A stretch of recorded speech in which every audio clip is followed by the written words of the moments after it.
Yeah, let me know when you want me to start. Audio should be up. Is that my cue to hit the button? Hold on. Yeah. Why did that flip? It flipped. Hold on. Everybody's in the proper position. They didn't want to flip. Just let me know. Oh, I see what you're doing. I like how everybody's super on top of it this time. Usually we like do it 2 seconds before we start the episode. Now everybody's like, when are we doing it? Are we starting now? All right. If you guys want to start those recordings in 3, 2, 1. It go. We're on. All right, well, what's up? If you guys catch this on the pre-show before it goes out, audio always gets a little bit less, but that's part of the fun. Audio checks just for everybody out here. Thank you guys. Little pre-show test. How's everybody sound? Testing. 1 2 1 2. Test. 1 2 1 2. I sound fantastic. It's good to hear. I'm glad. I figure maybe if I say that as my my test audio, I'll will it to be true. You know, it's like I sound great. I'm good. Yeah. This is what you get in the pre-show. You can't be here you don't get this in the audio. Got to tune in live. Exactly. So when he said I'm looking like Sprite, I like the drink. Yo, from Eternal, stop it. I have not seen that yet, so please don't spoil anything. I seen it. I know what he's talking about. Well, I look like it, so I need to see. Yes. They're out of control. All right. Well, I think we can get this thing going if we're ready. Silence on the set. Episode starting in 5, 4, that's rude. 3. All right. And we are live. The last word with Lord Cognito, Ebontis, and Ty Guy Travis on that Thursday evening campfire that we love so much. Let's start with E. How we doing, sir? What's going on? Doing good. Been busy, just, making different videos, working on content. Been driving around Mexico a little bit, so that's actually been a lot of fun. Yeah. Forza's a lot of fun. Like all the hype that you hear. It's a really fun racing game, and I'm enjoying like the exploration, like the cars and stuff, because I haven't really dove into a racing game in a long time. But there's half of me that just wants motorsport too. And the main hardcore. Well, it's a balance because like I like the fun, the exploration, kind of going around like that type of stuff. You get a whole lot of variety. But on the other side, basically, it's like when you go to do a track and say I was doing one where I had to drive the Super around this town and like scout out the map, which if you guys have done it, you might have. And you need to do it in a certain time. But it's not like, hey, I'm going to go to Laguna Seca and it's like, I know the track, I know the turns, I'm kind of getting a feel for it, and like really getting that mastery is like a little different because it doesn't quite feel like a track. So some of that stuff always feels, and it just makes me kind of want both, which actually might work well that GT7 is coming earlier next year. So kind of give the exploration and Forza. GT7 still has to try and do it right, which they haven't done in a while to me, so I will be curious. But if it is like very track specific and they can kind of get some features right paired with this one, it's kind of a nice balance of both, because it was like motorsport in GT7, I don't think GT7 would hit as well, but if it's exploration, a little more fun, and the GT7 next year, I think that actually might probably do them both well. But Horizon 5 is very fun. Travis, what have you been up to, man, besides working your tail off? I'm sure, as usual. Yeah, so I this week my preview for Farming Simulator 22 went live. Saw that. Which I spent a couple days playing that, so you can see that on IGN. And then I also have been playing Forza Horizon 5. I did my first assignment for the IGN Wiki team. Yes. I had to document every single XP and fast travel board on the map before the game came out. So I was like driving around, and getting all the boards is already enough work, but when you have to stop and take a photo and then go to a interactive map on IGN's website and drop a pin and then match it to a page and all that stuff, it's like it slows it down. It takes like 5 minutes per board, so it's like not just about like finding them and getting 250 of them, right? All the boards? Yeah, 250 of them. So it's done. If you go to IGN's wiki, you can see the map is fully complete. It's got everything on it, all the pins. So you can use that as your guide. And I personally, my experience playing this game now is very weird because I got every single board before I did anything, including doing any races. So you Because just it was, like the drove first thing I had around to do. everything. Yeah. How did you I get? just drove around. I got every single board, and then after I was done, I was like, "All right, now time to start playing the game at all." I And guess then, that you don't need exploration for the barns. It's just the boards are all on the map. So like the map and mini map. the barns are on the map too. The barns eventually get there, but Yeah. like some of them unlock as you go. But yeah. Right. So Yeah. man, So that's a lot. I completely did that, and then yesterday I actually started playing the game for the first time after having gotten all the boards, and I beat it already. Jesus. So yeah, I'm moving on. I'm on to other games now. I beat the This man has no time. This man has no time. He's got to move on to bigger and better things. Oh, I That's see what why he they does. hired I'm you. moving on I to- see why you the number one high over there. Yeah. Thank you. Yeah. So I'm done, man. I'm now moving back onto some of my backlog games. I'm also playing San Andreas again because the Grand Theft Auto remasters came out recently. So had to boot up and see how my Grove Street was keeping. So I was doing that. But yeah, I continue my quest to beat every game this year. That's my super objective in these final months. That is insane. Working on that. What about you, How sir? about you, Cog? Yeah. It's been finally got the disco. Shout out to it is like a fire truck convoy going by me. I apologize. Yeah, I finally got disco done. Disco Elysium was done. That was so much fun. Nice. Loved it. Yeah, started up Forza. Got a shout out DJ the crew. Playing that game in a convoy is a completely different experience. Like it was Oh my God, it's so so much fun. And then splitting into teams, and then like we're racing as a team versus it's so much fun. So we're doing that. And shout out to DJ. Did you play the Eliminator mode? That to me was like I played one. Everyone's telling me about. I haven't played it yet. Everyone's telling me about it. I was like, we were doing like dirt racing, street racing stuff. I did my first like Goliath one as a team. That one was hardcore. Like that, I won. I got an achievement. I got a rare achievement for that. I was very, very pleased with myself. But Nice. Other than that, I've been doing that, and then slowly, we'll get into it with the Destiny stuff. Slowly peaking because I'm still on my Destiny hiatus, and I was like, oh. Sandbox nurse, that'll get me to come outside. Sandbox. Yeah, at least you'll look at the TWAB. At least you'll look at the TWAB. Said, huh? oh, this is how Cog gets about his sandbox. So I was excited, but enough about me. We got a special guest that's been very patient. Let us get this thing officially started. Welcome to The Last Word, episode number 173. Exotic cars are zooming around Mexico. Zombies are back once again, and the battlefield is bigger than ever. But when it comes to Destiny, the difficulty has been cranked up to 11, as most are looking at aspirational content in these quiet times. Our guest today fits the bill of a hardcore Destiny player in many ways, but he has been a hardcore gamer for much longer.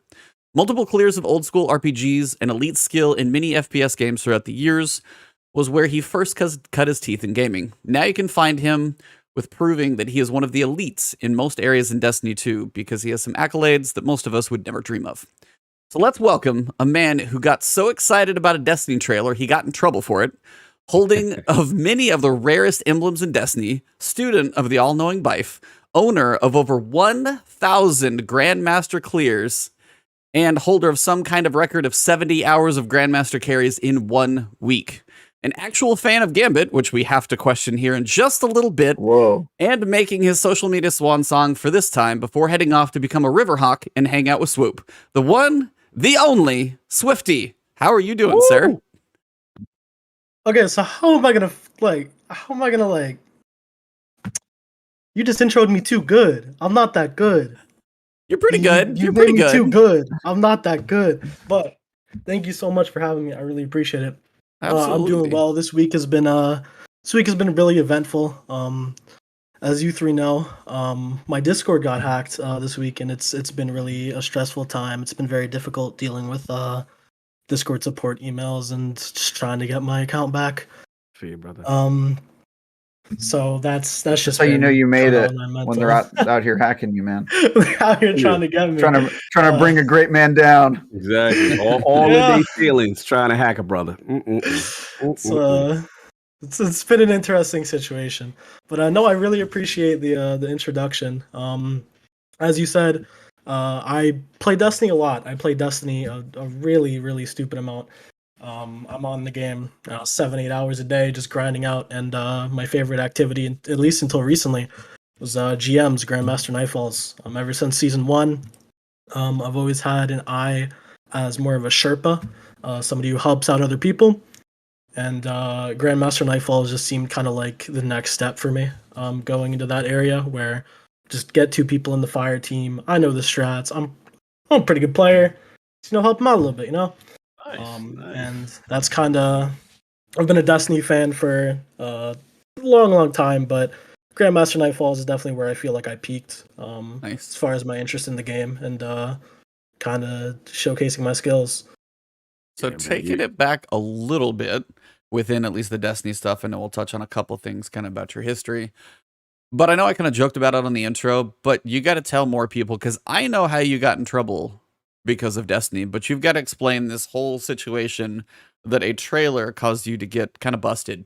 Like, I want everybody to hear this one, because it's actually pretty funny. All right. So this is back a little bit before House of Wolves, and so I used to go to a well, first off, I should say my family is a long line of teachers. A lot of my family is teachers, and coincidentally, because my brother was looking for a job, kind of in the area about a year before this happened, he actually got a job as an English teacher for the school I was going to. And so, yeah, the crazy coincidence, right? That's so my crazy. brother is my English teacher, and it's small world. My brother's my English teacher, and so what happened one day is me and my boys in class, we're like Destiny, we're a little Destiny fan group. We all had Xbox 360s back in the day, and it was around the time of House of Wolves. And so we're sitting in my brother's class. And so for perspective, the teacher's desk is like top left, and then there's like a little U shape. And we're in the bottom right of the U shape. We're polar opposite of his class. And he's on a little break period. And me and my 3 friends, we're sitting in the back because it's break time. So we pull out the phone.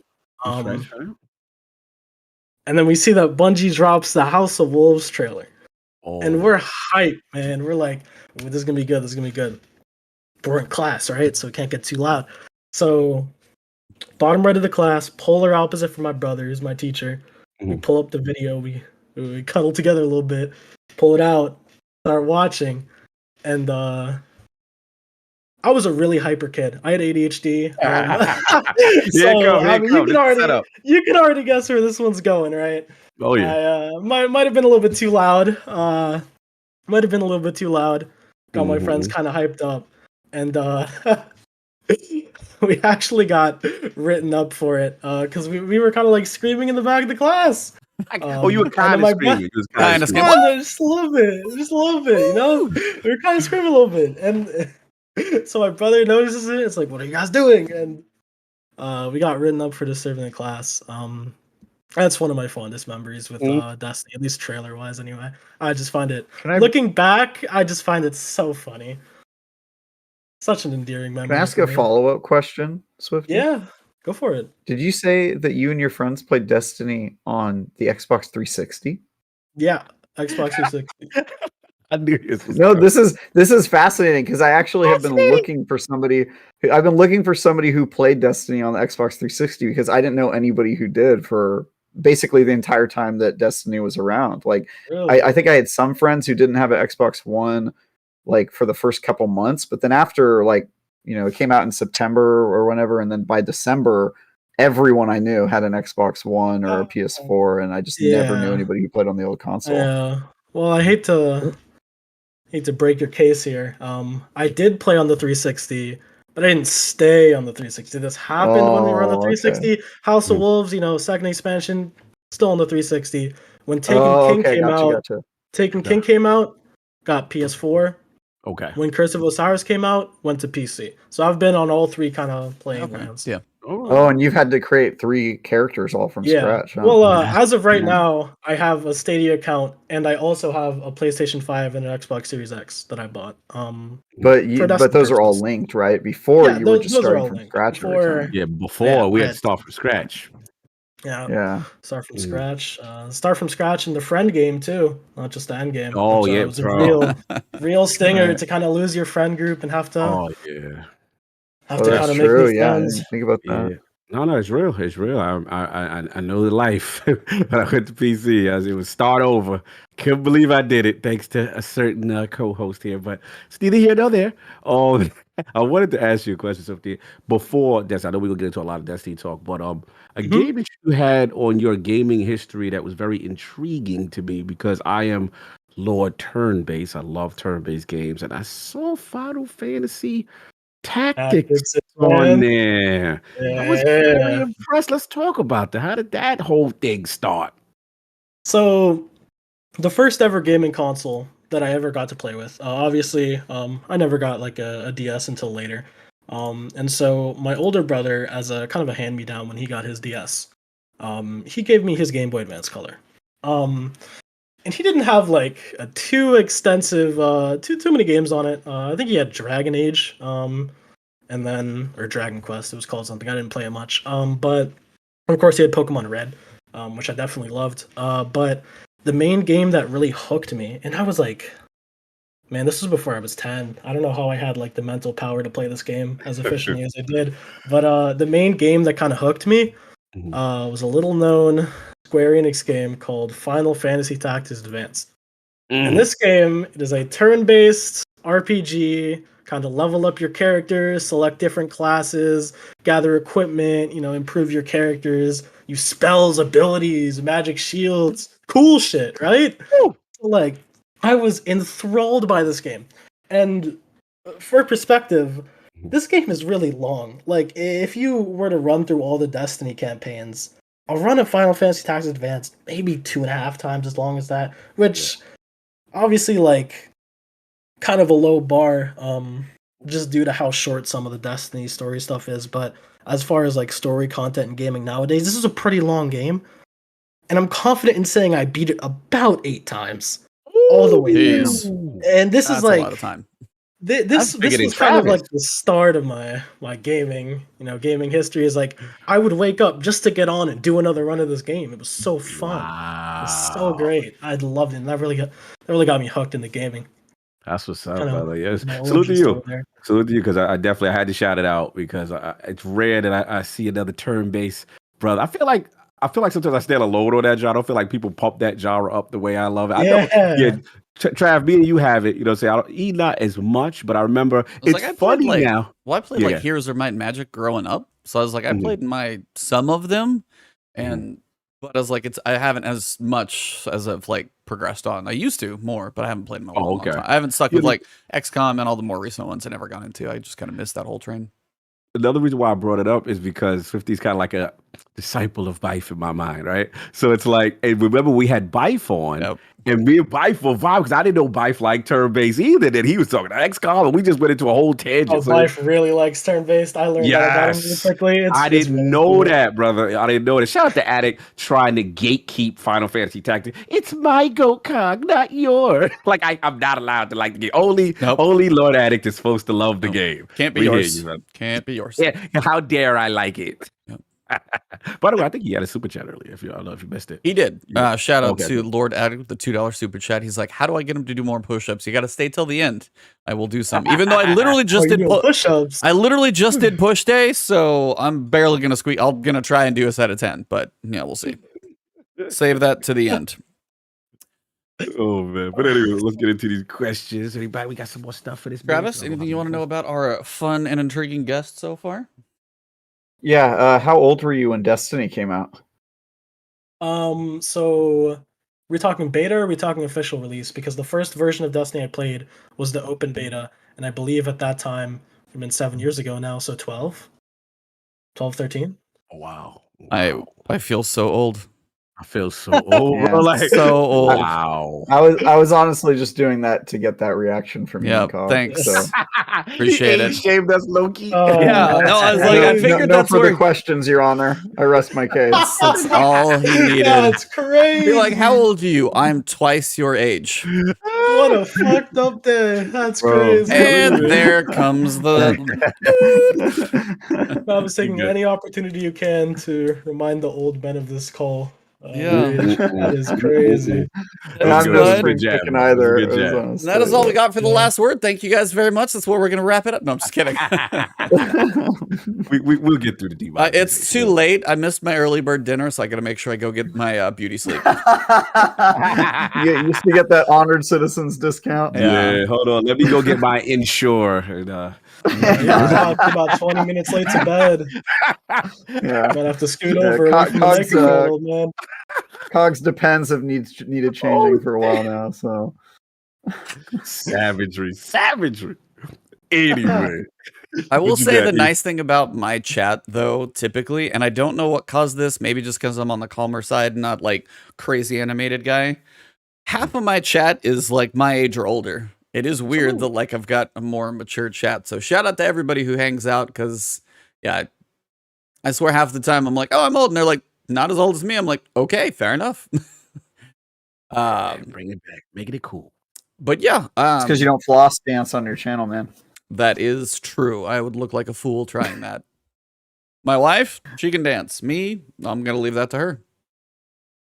So I did want to ask, as we have a pretty hardcore Destiny man on here, and as we get into this world of Destiny, when it comes to this time in Destiny, and what you've kind of found an expertise in the world of Destiny is Grandmasters and most of what I would call the end game in Destiny.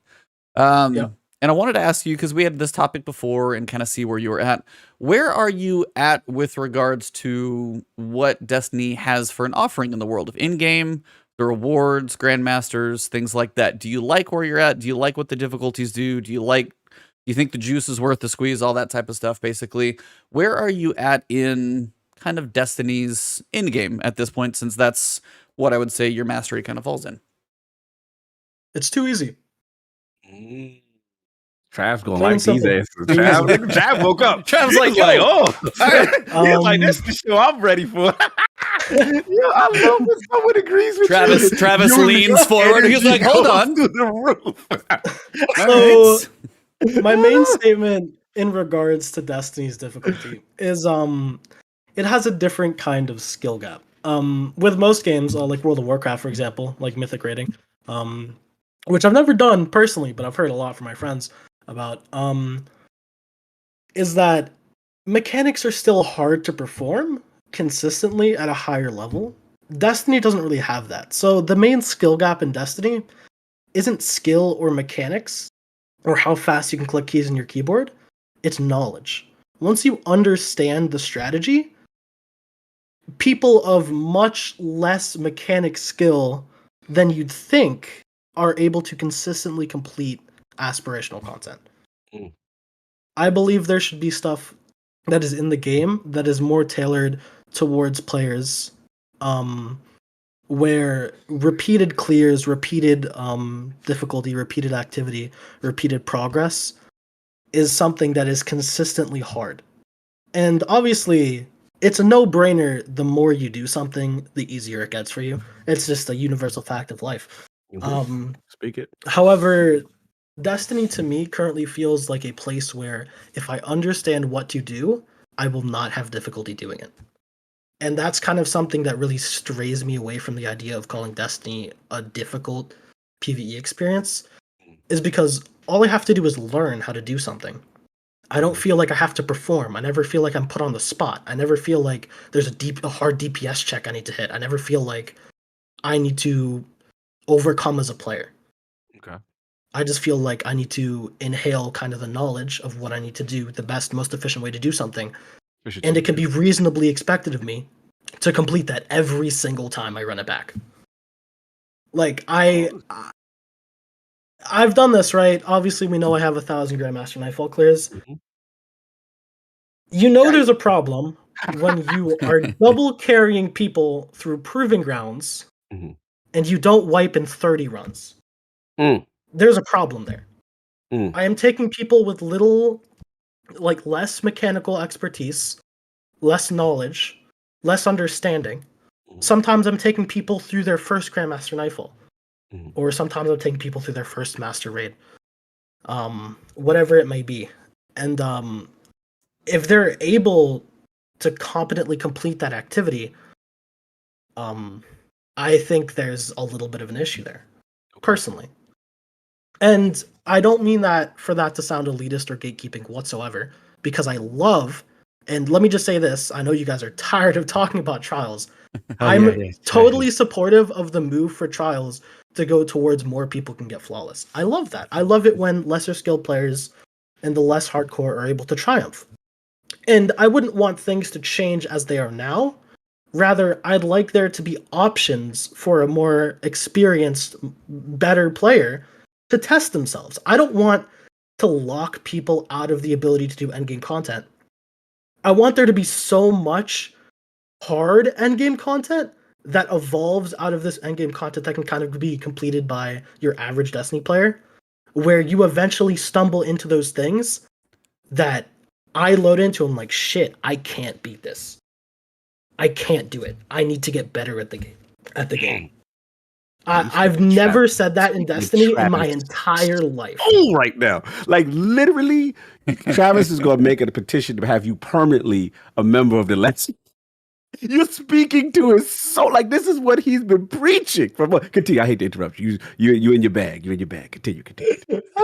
I think it's great that you agree with me. I want to load into an activity in Destiny 2 and just say, shit, I can't do this.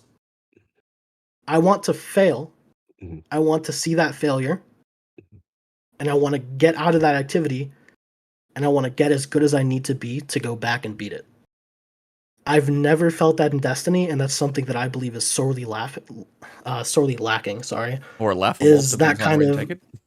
I don't think it's laughable. Oh, I know. That was what your mind was putting to your mouth, and you're like, hold on. The front of your slip. The front of your slip. The front of your slip. I gotta be a nice guy. I just think it's something difficulty-wise that Destiny is sorely lacking, is those activities that just make you rethink if you're even good enough to attempt them. Right. That's the kind of stuff I want to see. You're making a lot of fantastic points. Chad is agreeing with you. Travis is going crazy right now. But I wanted to ask you, like, do you think, with everything you said, right, and as far as the challenge and the way the game speaks to you and how you've been able to handle the game and move forward, where you just have all these amazing clears and everything you got going on, do you think it's a situation where they are making a choice to say, hey, we're not gonna push in that direction development wise because of whether it be the numbers or accessibility and stuff like that? Do you think that is a conscious choice on the dev side from them to not push it in that direction? And the second question would be, are there any games that you feel that you get that from, where you like, yo, I gotta get better, being that you're saying that Destiny is not giving that to you? Yep. Yeah, absolutely. So one of the things that you just mentioned was that kind of getting better at a game. I play mostly Destiny. Unfortunately, my main game time is on Destiny. I don't experiment with a whole lot of other games. There have been a couple times when I've kind of branched out to other video games. So I don't have a whole lot of experience in other games of that category where I really have to get better. I will say recently I've picked up a game called Risk of Rain. And it's kind of this roguelike tactical ability crafter, where your character starts off very basic, kind of like League of Legends, spawn in very basic, and then as the game progresses, as you get more gold, as you move through stages, you have to kind of build your character. And it's been making me think a lot more consciously about how I build my character, what equipment I use, and what the best way to tackle an activity is. I'd say that's probably the closest thing I've personally had to an experience of like, okay, I need to approach this differently. What items do I need by this stage? How do I go about doing this? But I still wouldn't say it's exactly difficult. I did try to get into World of Warcraft during one of Destiny's down seasons, but it's just not the game for me, man. I was like, it's probably hard to get in now, honestly. I mean, I played forever especially, ago. Yeah. I played when you were in diapers, apparently. No, I'm just kidding. But no, I mean seriously, it's like World of Warcraft. I've heard some people have stuck with it for a while, but yeah, it's like it's not what it was. But even World of Warcraft is a difference in difficulty versus having the numbers and mechanics and things too. As you are one who tends to want something that's really going to challenge you, you strike me as somebody who needs to play like Dark Souls and go into trying to figure out your build that's going to work or see if you can do these bosses without taking hits or anything crazy like that. I mean, that sounds like a challenge. Or something like Hades. Dude, Hades is a fantastic game, first off. That, like, I think I played it at the start of this year. I was a little late to it. I couldn't put it down on stream. It is so fantastic. And if you like that roguelike aspect of Risk of Rain, on top of a fantastic story, reasons to play, ways to make it more difficult against you, like the progression in that game and a story for a reason to keep progressing, I think you would honestly love Hades, and it can push you really to think about, especially as you said, builds, because depending on where you start, what you go for, and kind of the buffs that you get, Hades may be like a perfect game for you, depending on if it speaks to you like that one. Because that, for me, it was an amazing, amazing game, and I think it's hitting a lot of boxes that you just mentioned out of Risk of Rain and more. Yeah, I've But played like, it. oh, you have? Okay, It's fun. Yeah, it's fun. I played it. Have you ever I done like definitely enjoyed Souls messing around games? with, Do you like those type Yeah, at all? Souls. I've played Souls games like 360 era back when I was like 12, 15, between that age. I've never gotten too into Dark Souls or Souls. I was thinking about picking up Bloodborne when that came out because Please it do. seemed super enticing. Unless It we're looked really, gonna really get cool. like a remaster soon. I swear that's always on the edge of like, please give us. I don't know how we don't have a 60 frames per second version of that, at least by now. Like, that still boggles my Did it mind. not? Wait, it was on PC. Was it not 60 FPS? It's not on PC. It's Oh, not on really? PC. It's Not only on PC. PS4. Sworn. It's only Oh, on PS4. man. It's 30 frames per second. It's a pretty good casual game. Yeah. Okay, man. But I was gonna say, but like Bloodborne, Sekiro, like those are both personally very like fantastic games. Both of those are very good. Maybe I'm a casual here compared to Travis, but I still think they're an enjoyable experience. The final No, they're the final boss I in love them all, Sekiro, and some of them are difficult. final Sorry. boss in Sekiro was quite a treat. I'll say that. I remember your face on that stream. Ooh. Yeah. I mean, No, yeah, I was just saying, like, Bloodborne in particular, I think is super easy as a Souls game. that was my first. I actually would be curious how it would be going back. That's why I want to Yeah, replay I bet it. you if you went back, it would be a joke, because like that one, I think I had played Demon Souls and all the other Souls games. So when I got to Bloodborne, I was like an old hand, and I think I beat that game in like 5 hours the first time I played it. I died like twice. I was just like, all right, cool. Next game. We got elite gamer over here, but it No, took me more tries than that. Replay it. It's an easy game. I'm not elite. It's really See just these easy. streams, Travis. Yeah. Oh yeah. Anyway, to bring it back to one of the Destiny, points sorry. that Yeah. you also made, it's all good. You were commenting earlier on how you believe, or you were asking me if you believe that I thought it was a part of Bungie's process to not give us harder content. Absolutely 100%. And I believe this is actually confirmed in one of the TWABs, if I remember correctly, as they spoke on not being able to focus as much resources into a master mode difficulty because the raids at base only see a certain amount of engagement that just doesn't make that a worthwhile use of the developer's time. And that sucks. That really sucks. Yeah. I also think that's also partly due to the way that Destiny is portrayed. So I believe that Destiny, and I mean, I don't think anybody's going to disagree with me on this one. Nobody compares Destiny to Dark Souls, right? No, when you think of aspirational Destiny activity, you're thinking, get my light level up so I don't get one shot by enemies, not get basically. my mechanics up so I have to 360 on knights. It's just a completely different mindset of when we're talking about the word aspirational. And so because Destiny is portrayed as such a more casually engaging game, a game that really grasps onto the casual player base, which is great, which is awesome. And every single game needs a casual player base to survive. Yeah. I feel like the casual aspects of Destiny in comparison to other MMOs, the player base split is just catastrophically different. You look at something like World of Warcraft, and I could guarantee you a much higher percentage of that that community is geared towards the end game versus Destiny. Mhm. And so I feel like because of the way Destiny is portrayed, to be more of a not as much of a hardcore end game experience, more of a visually enthralling kind of play at your own pace game. It definitely doesn't attract that hardcore audience that it needs to retain the numbers for Bungie to want to invest into something like that. And I'm gonna side off for a second. I love my clan leader life, right? I love him. He's a great guy. And we actually had this discussion Mhm. about raids and difficulty. We got in a private chat one time. We were just talking. I think it was after we worked on a spreadsheet for something. Okay. Might have been after a GM or something. But he just brought me into a call, and we talked. And he actually came to a really, really cool alternative that I wanted to bring up that I actually kind of agree with. Let's get it. There should be easy mode raids. That's probably a take you haven't heard. So let me explain that. down. Would Let me hear would this. that be like a match mode? So- easy Will they made? remove the mechanics? I think I proposed So, this a couple episodes ago. less mechanics, right? So less mechanics, obviously less rewards. You would just be getting it from kind of the world pool, as far as rewards, and not exactly like the raid rewards, right? But what an easy mode raid would do, and this is big off the wife because this is a fantastic idea, is it helps bridge the casual player base into the harder difficulty. It gives the casual player base, think of it like a strike. Okay. Grandmaster Nightfalls, right? People aren't going to do Grandmaster Nightfalls if they haven't experienced the base strike yet.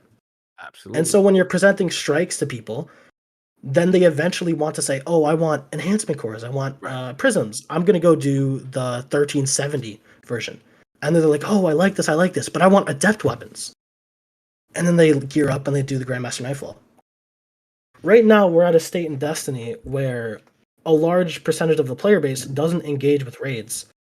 And I firmly believe that, obviously, a lot of that comes down to Bungie's lack of matchmaking and ease of access to find other players, which, Yes. to be fair, we have to credit them. They did send out the survey about a week ago. Mhm. So hopefully, obviously, friend game is end game is a really, really strong statement, and I really hope that Bungie can live up to that because the matchmaking offerings are just a little bit weak at the moment, in my opinion. That's the ways a to nice find way other to phrase people. it. Yeah, I'm a nice guy. Oh, that's fair, But but yeah. it's just a little weak. And aside from the matchmaking systems just not being entirely up to par, the way that the game is presented to be way more casual, on top of that, it gathers a lot of players who would like to raid but aren't given the resources to. I see the hand signs. Yeah, we're acting up. It's like so many internal jokes It's an going on. inside Sorry, joke just- of there's- yeah, it's me. It's like I prepped you before the show Yeah. for all my talking points. yeah. It's like y'all had a call before. how this Travis goes. over here is winning. He DM'd you privately and was like, all right, so we want to talk about these things. I need you to Here's just all the things speak. you need to say. Yeah. Here's my We're not going to script. talk about the private call we had like an hour ago? Yeah. What happened to that one? the check cleared. Cool. No, this is great. This is great. I love it. No, I it's love like, it. and Continue. that's, I mean, after playing World of Warcraft for, a few years, I've mentioned it a couple times, but as you said, like, A million times every episode. yeah, comes up a lot. It's fair. But it is also one of the, like, just like Destiny has managed to live on past all the Destiny killers, World of Warcraft has somehow managed to live on after all the Yeah. World of Warcraft killers. Right. So there are some A great things that benchmark. I was like, it is one of the few that's done something, not everything. And Oh, of yeah. course, there's ups and downs for anything that lives that long. But like, that is one of those things when they implemented matchmaking into even higher level activities. Like, I mean, picture a Grandmaster Nightfall, but like a dungeon, but a little baby dungeon. But I mean, you had to kind of queue into your role just like you would in an MMO. And the thing about Destiny is, in theory, you wouldn't even have to do roles in an easy raid.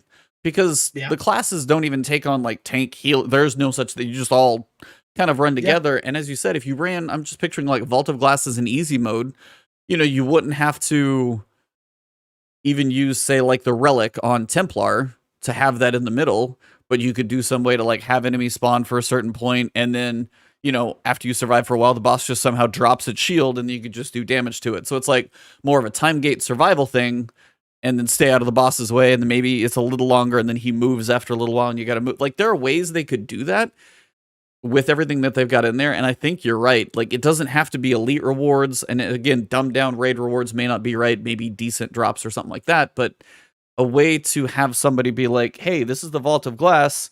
This is the easy mode, but it is match made. Same thing when you go to like Nightfalls at Hero. After that, you got to find a way to step it up and you got to go look. But at least in Hero, you can get kind of something if you put some time in. And then same thing you could do in there. Maybe there's a chance at the end that you might get one raid drop if you complete the raid. Like something like that. You can do one non-adapt or anything, just a chance at one if you do the raid. And if you do the match made raid like 3 times, maybe you get one gun. You're like, oh, if I go do a raid, I'm going to get like all this stuff. So it's like, no, I totally agree that something like that, as somebody in chat said too, the guided games got completely abandoned. That's just, that system's totally fallen off. And they need some way. I mean, that's the problem is like you want, and it's always a balance. Bungie works off of numbers and data and everything else. Hardcore do want the hardcore activities to do, the very difficult ones that push them. The one that you walk in and you're like, holy crap, we just got wiped and I don't even know where to start. Like, that's those moments that you want to get into something that pushes you that far. But Bungie's incentive to make that is not very much in the first place because they can barely get people into the raids. And it's different for, and it would be one of those for a raid if they made it manageable enough. Like a strike takes 10 minutes. It'll be like, hey, a match made raid, if they can make it like 30 or 40 and be like, hey, this, and let people know it's going to be about that long. They can't make it like a 2-hour thing, but if you could survive as a group, like we do 6-man match made activities now, even though we don't do 6-made legend, which is still a thing I think they should do and let people struggle a bit. But yeah, I'm with you on that. That would be a way, because again, as you said, if people aren't making the bridge towards some of that in game, they're never even going to try to do the harder versions, much less the hardest version. I agree. Yeah. I would say a lot of it comes down to the way that the game kind of fails at matchmaking with other players, ideally looking to tackle that content, and also the new player experience. We've talked about that. Oh my god. Yeah. Yeah. New player experience is actually something that I'm very fond of talking about because I have an alt account. I have a free-to-play alt account. So about, I want to say a year ago, I got a little bit bored of Destiny's kind of seasonal offerings and just lack of things to do for a general idea. And so I decided to make an alt account. And this alt account had a couple goals. First off, it was going to be completely free to play. If I was going to buy anything, it was going to be like an emote or an emblem or something, whatever, cosmetic. It wasn't going to affect my gameplay, which is going to lock me out of DLCs and stuff of that nature. And second off, I wanted to be a hardcore endgame player. And I didn't really know how well I was going to be able to make those two things collide because you lose a lot of content not having the DLCs. You lose a lot of options to get Pinnacle gear. You lose a lot of stuff. And you're very limited in what you can do. But I was actually pleasantly surprised that I am 1 season off of Unbroken. I can acquire the Fatebreaker seal, and I already have competent loadouts for Gambit, Crucible, and GMs at the ready. And not bad for free. Yeah, it's really not bad for free. I was super, super surprised. So here's the question. And this is, I've thought about making one too, but honestly, it's like, I want to put something out on Twitter and be like, do you have somebody who's thinking about playing Destiny? It's like, I want to literally play with them and be there to answer their questions, but tell them nothing. Because even for me, I've thought about this too, because I can't figure out a way to remove my knowledge. If I start a new account, the same thing. It's like, okay, what are the things you start? And I was even thinking about doing free. I was thinking about just, making a new paid account just to see how that progression goes. Like, what am I missing? What resources, like, you think about enhancement cores. Some people occasionally ask, where the hell do you get those? Or mod components when you don't have most of the mods. Like, how long the progression would take to get those things. But then in turn, I still know, like, okay, I need to go and do the gunsmith bounties, pick those up every day, so at least I can get some shards and some mod components and some cores. I know where to go for a look in these things. As somebody who doesn't know, I think they would.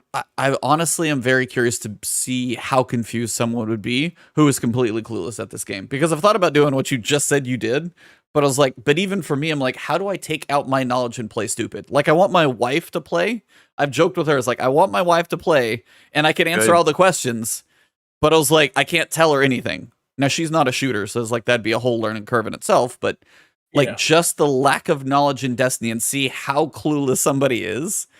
for like a first time in and wonder how hard it hits and be like, I have no clue what's going on. They don't tell me anything. I'm out. Like, it's interesting. I think it would be a really cool experiment that somebody needs to do. Now, I don't know if I'm going to be the person to do that, but somebody needs to do that because that would be a really good insight into the state of the new player experience. Yeah. I personally believe the introduction to the world is kind of weak. Obviously, people have been complaining about the lore not being as easy to follow for a very long time. People have been complaining about the game not really pointing you towards dungeons and raids and strikes and the activities that you need to do. Well, as a free-to-play player, I will say my experience basically consists of doing Banshee daily bounties for mod components. Yep. Periodically checking up if there are any missing Charged with Light or Elemental Well kind of mods that I need to buy from 801 or Banshee. And then aside from that, doing my seasonal Unbroken comp grind and my very limited array of pinnacles. So that would be Vault of Glass. Ready for this one? This is a very, very big list. Vault of Glass, Prophecy, which remember is only the end encounter, not all encounters. The Hawthorne Clan rank up, which says it's a tier 3 powerful. It's a pinnacle. Yep. Crucible Gambit Strikes. Ooh, okay. Not the most extensive list. Sadly, there's not many. Sadly, you're missing the Exo like agility mission. That's one of the pinnacles you have. That's Beyond Light. I can't do that. No, that's what Travis is asking. What are you missing? Okay. I was like, and there's not a ton more when you start to truly go, because I make this like leveling guide video every year or every season, to be honest, because people tend to want to wonder what's going on. And yeah, there's not a ton more when you get from like 1320 to 1330. There's not a ton of things that get you there because you mentioned your +1s, the pinnacles. You got the raid, which is probably your most drops. You got prophecy already covered. So then when it comes to the other ones, you've got master. Can you do the master Nightfalls? Or Grandmasters, I would say. Like the 100k Nightfall. Can you do that as a free player? Depends. If the Nightfall is free to play Nightfall, it's basically never. So most of the times I scratch that one off the list. Which is interestingly enough, actually the same thing with Grandmaster Nightfalls. So the Grandmaster Nightfall seal, as a free-to-play player, is unobtainable because you have to do it's not unobtainable for the reason you might think. So most people assume, you can't do Grandmaster Nightfalls. You can. They have to be free-to-play ones. There are 6 free-to-play Grandmaster Nightfalls in the game, if I recall correctly. I'm at something like 4 out of 6. So you can get that part done. You can obviously kill champions. You can obviously get a high-score Nightfall. The reason why you can't do it is because you have to do a Grandmaster Nightfall on every subclass. Stasis is one of the subclasses. Yep. Can't do it because of that. Makes sense. And it's also very interesting. Dredgen. Do you think I can get Dredgen? Just shout it. Do you think I can? I'm gonna guess Probably no. not. Yeah, I can say no. I'm not sure the specifics as to why, but I'm gonna guess no. It's probably something that has to do with the Malfeasance is the only thing stopping me from getting a 10-part seal. The one part, because it is a Forsaken Era quest. Even if you kill the Meatball and Gambit, it gives you the quest item, and then you talk to the Drifter, and he's like, "Are you holding something, brother? I don't see it." So, can't get it, right? And obviously, you're not going to pay that $20 so you can own Forsaken for 3 weeks. Absolutely not. 3 weeks is only 3 weeks. Why? That's we're a month out because they're taking it away. Mm-hmm. Well, maybe potentially after. Well, hey, when it's free, then you'll be able to get it there. See, that's true. You'll have it for that is true. Question is, when that actually goes away, what are they going to do with like the Malfeasance quest? We have, we'll talk about it, but we have like Whisper coming back, but you have Whisper and Outbreak Catalyst that still have no path.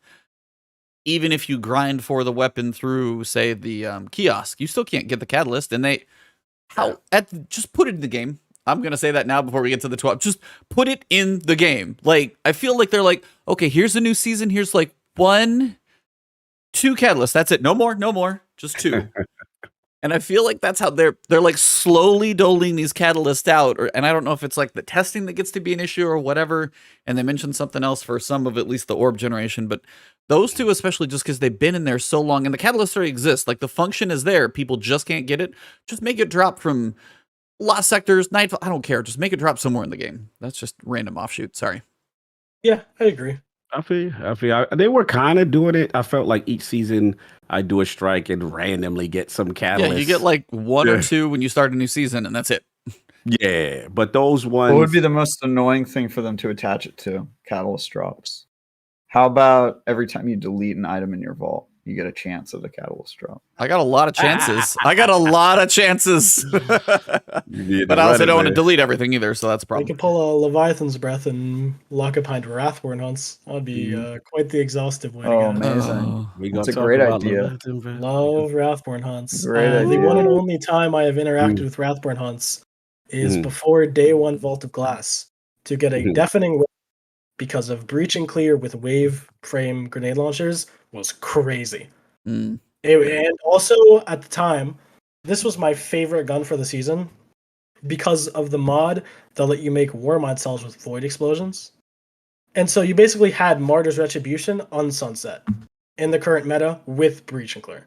Like, that's crazy. I figured it out. They should put the catalysts behind solo queuing in the non-freelance trials playlist. That's the only way to get it. Catalysts. I can't. You have to solo play non-freelance trials. That would be the worst way to dole out the You have to go catalyst. flawless. There you go. You have to solo queue into the main playlist and you have to go flawless. That's right. Solo flawless in the main playlist. Damn. Solo flawless. This guy took my idea and made it It's just so much even worse. way worse. So much worse. But hold on, we can make this worse. Let's get it. But Why it would- also has to be during the week of flag captures. Trials labs only. Trials labs Trials only. labs only. You're locked into it for I don't know how many months. Oh my god. You better gather the Do squadron. it, 'cause you Bungie. got- Make it happen. All right, before you make too many people squirm in their seats or if they're driving, they're crying right now. Yeah, the new player experience definitely could need some work, but it is impressive to see how far you've actually come. But it is annoying to see some of the very specific limitations. Like you can't get Xenophage, for example. I know that one you can't even touch. Like there's quite a bit of stuff that is locked away. So Anarchy. No. That's a Xeno, great Red Line, experiment. Xenology. You're really doing the Lord's work here. Because that's like true dedication, going through all that just to see what To the see if real you- player to see how it is. Yeah. Sure. Well, I have all three characters almost at Pinnacle cap again, and I have like good roles. Like I'm competent in end-game activities. Funny enough, I have the flawless seal. This is because this account existed before they changed trials to not be accessible to free-to-play accounts. but you I can't could guild. no You longer can't guild get it. I can't guild it, Guild and it. if I didn't already have it, I couldn't get it now. Okay, But I do have the flawless seal. that's impressive. That is impressive. There's that. Not bad. Well, gentlemen, we do have a meaty twab, to say the least, so we probably should talk about that just a little bit. There's a few things in here, nothing too specific. Just a bit. A First couple thing, paragraphs though, here or there. definitely always Bungie doing some proper things out here, so I want to read this little part. There's a free emblem for you guys, but I'm going to give you guys a little rundown. Everyone at Bungie, both trans developers and allies alike, stand in support of our transgender and gender non-conformation communities. We join the call to end anti-trans violence and discrimination. The stars burn brighter because of your courage, unwavering strength, and pursuit of truth. Ahead of Transgender Awareness Week, which celebrates the lives of the transgender and gender non-conforming community, from November 13th through November 19th, we are proud to announce our new trans pride emblem, Be True. Your light inspires, helping guide us all on a path to a better future. May it only shine brighter. As Transgender Awareness Week leads into Transgender Day of Remembrance on the 20th, a day to memorialize the lives lost to transphobic hate and violence. We also recognize the hardship this community faces. We invite anyone and everyone to join us in remembrance by donning this new emblem, and there's a code you can use to unlock it. Just attach it to your account and just literally just jump on the TWAB. Code's there, pretty straightforward and easy. They're also going to have all sales from Bungie's Pride Pin during the month of November will benefit Trans Lifeline in support of their efforts to provide peer support to trans people in crisis through respect. anonymous and confidential communication and resources. Bungie's just always out here, honestly, just leading the way when it comes to literally like being a beacon of like what companies can hopefully strive to be. And once again, just standing out right here. So, I mean, literally I've spoken to some developers, you know, you've watched some go through on Twitter and things like that. So shout out to Bungie for being as open and welcoming and supportive of just people in general in all Yeah, in ways. general. Yeah, and they don't get their roses for that. They do so much for the community, all communities, and they really get behind it and put their money where their mouth is, kind of thing. And you got to respect it. You got to respect it. I mean, from the trans community, you know, the Pride pin. I remember the Black Lives Matter pin. You know, they always bringing awareness. You know what I'm saying? So you got to salute that, and the inclusion of Bungie to not leave anyone out. I always respect that. So salute. Good luck. So I know that was a short little piece, but we definitely had to shout it out because, you know, always a good thing to do. Yeah. Now we get into the interesting stuff. The twabbage. The meat of the twab, you could say. That was just the amuse-bouche. That was the appetizer. All right, back to the lab again. So I'm going to give you a quick rundown of trials because we've literally talked about it every week of the season so far, and they are still keeping us to it. This one will be a little shorter, though, because the meat of the twab is also the sandbox, which Cognito cannot wait for. Yes, that's what Be careful what you wish for, Travis.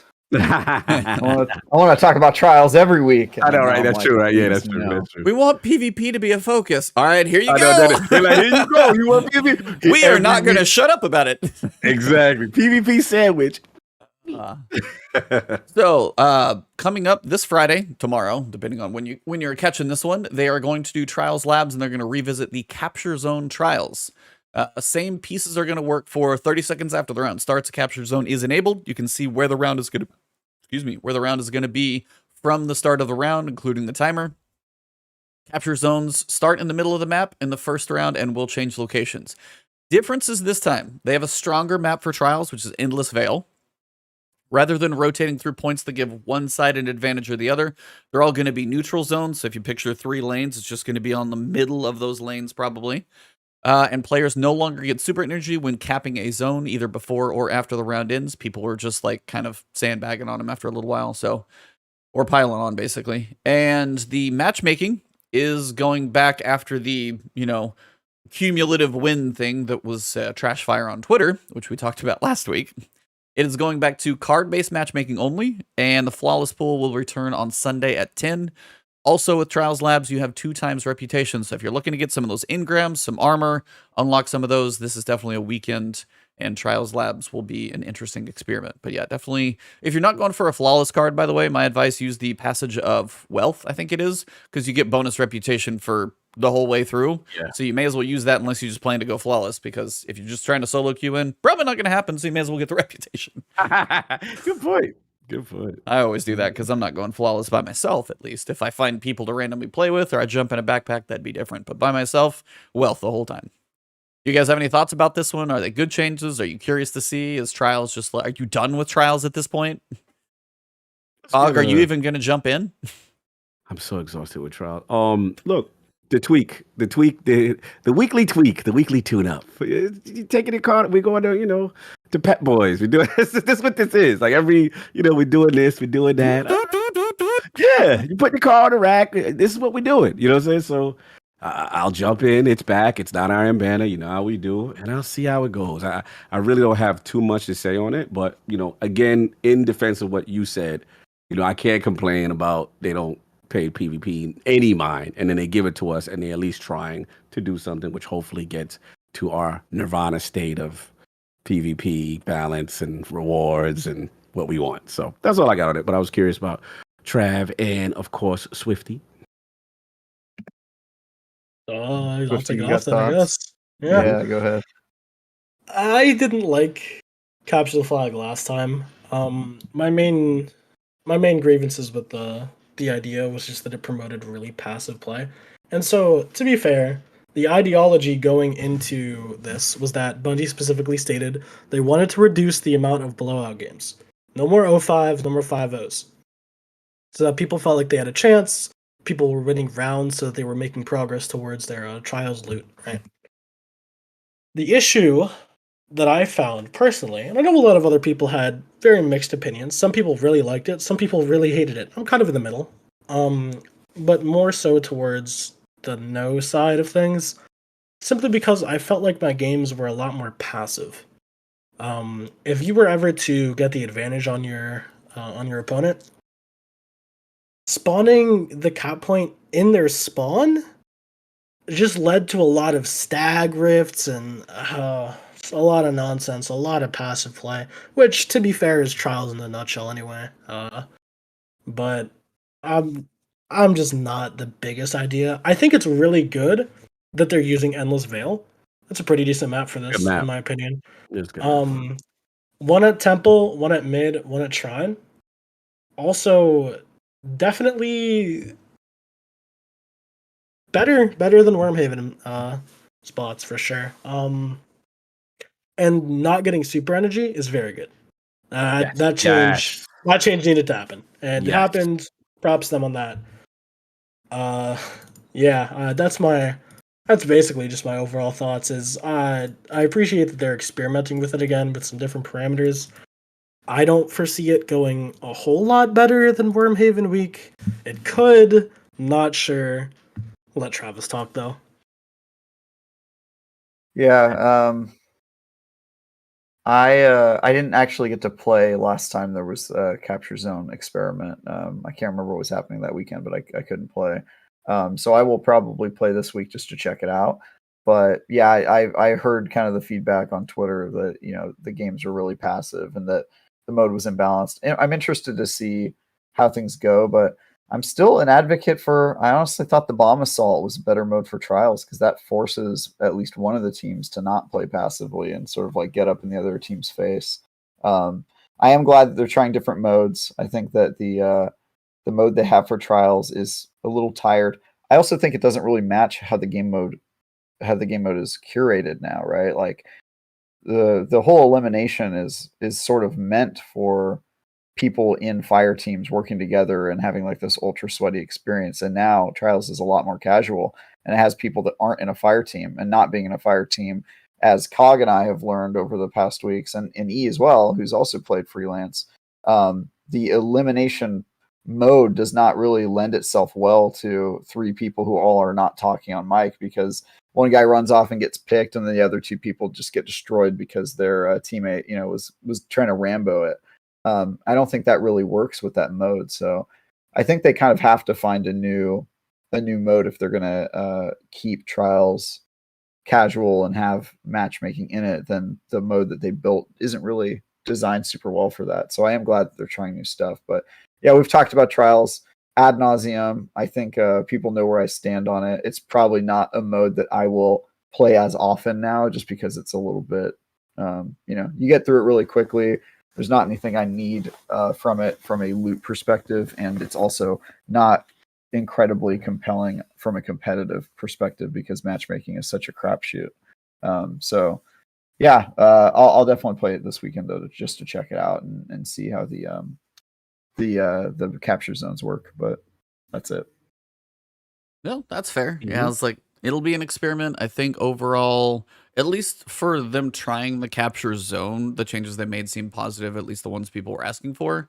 As for the success of the actual zone itself, we'll have to see. And as Travis said, it's like if you had freelance and everybody's in chaos, but it's like if you get paired up with this 3-stack in something objective base, you're probably going to be in trouble unless you are like an elite trying to see how it goes. But generally, yeah, as he said, one guy goes off and Leroy Jenkins is it and gets hit in the face, and then all of a sudden you're down. So then you're just outnumbered and it's already tough. So you have your moments. Yeah. Sometimes they go okay, sometimes they go poorly, but usually as a solo player, it's a mediocre experience at best. Yeah, it'd be good if they had a mode where, like, even if you weren't in a fire team in a party chat, it was very clear what the whole team had to do, right? Like, that's what the good thing about the bomb assault is. Like, you don't have to be talking to somebody, but even a blueberry knows that they have to defend their bomb or they have to plant the bomb at somebody else's site. But in just regular elimination, it's like, go run wherever. Like, there's no real like obvious way to approach it, so people sort of just like break off and run and get themselves killed. And I think it would be cool if there was like a much more obvious objective for like people that aren't on a fire team if that's how they're going to keep doing trials. So. Yeah. Well, we will see how the experiment goes, and it kicks off tomorrow at 11, since daylight saving time is now off for at least the US. So depending on if that happened to you, time has switched a little bit. So 11 o'clock in the morning for me for Zur instead of noon. But we have a lot of changes to the sandbox. So I'm going to try and hit the high level pieces on these for the changes. If there's any high notes in like kind of the description as to why, I'll touch on those, and then I'll see about feedback on each of these. So if you want to go deep on anything, otherwise you guys can be like, yay, nay, type quick stuff. But we'll go through the weapons, the exotics, the perks. A lot of changes come in, and this is all changes that are going to be coming with the 30th anniversary. That's on December 7th, so we are just about 4 weeks away from that at this point, so not too far. Is the 30th anniversary a new season? Are they going to do its own season pass and all that? Or no, I think it's just going to be kind of the infusion of, you've got the dungeon, the thorn armor from the dungeon, you've got the 6-player activity, which is going to be kind of that new thing for, I think more of the Bungie ornament type stuff is going to be in there, like all the 30th, like all their history type things. Galahorn quest and Catalyst is going to be in there. I think that's mostly just like an infusion of like content, but like your season pass, I think is just still going to keep going. If they reset the season pass at this point, you can no. I'm sorry, but yeah, there's no way. There's no story content to go through. There's nothing really keeping you around in the dungeon. While cool, will not last that long to keep us going for another 3 months. So it is still going to be Season of the Lost. I'm pretty sure. But as for the weapons, archetypes are first. We're going to go through the main ones. Shotguns are the starter. So, of course, you know, Fallout at least doesn't have to do too much research on this one for his sake. But basically, they really seem to be trying to put a little kibosh on the anarchy, slug shotgun, quick switching meta that's been going on, because they reduced slug shotgun PvE damage bonus from 30% to 20%, and they gave pellet shotguns a 10% PvE bonus because they said they're easier to use than slugs. But again, they're like, however, they currently outclass pellet shotguns. This is talking about slugs and many other special ammo options, not to mention being part of a dominant boss belting tactic. So I mean, they call it out very specifically as to why. I just didn't. If you guys Deep Stone Crypt. Excuse me. I mean, Templar's the same way, but yeah, both of them.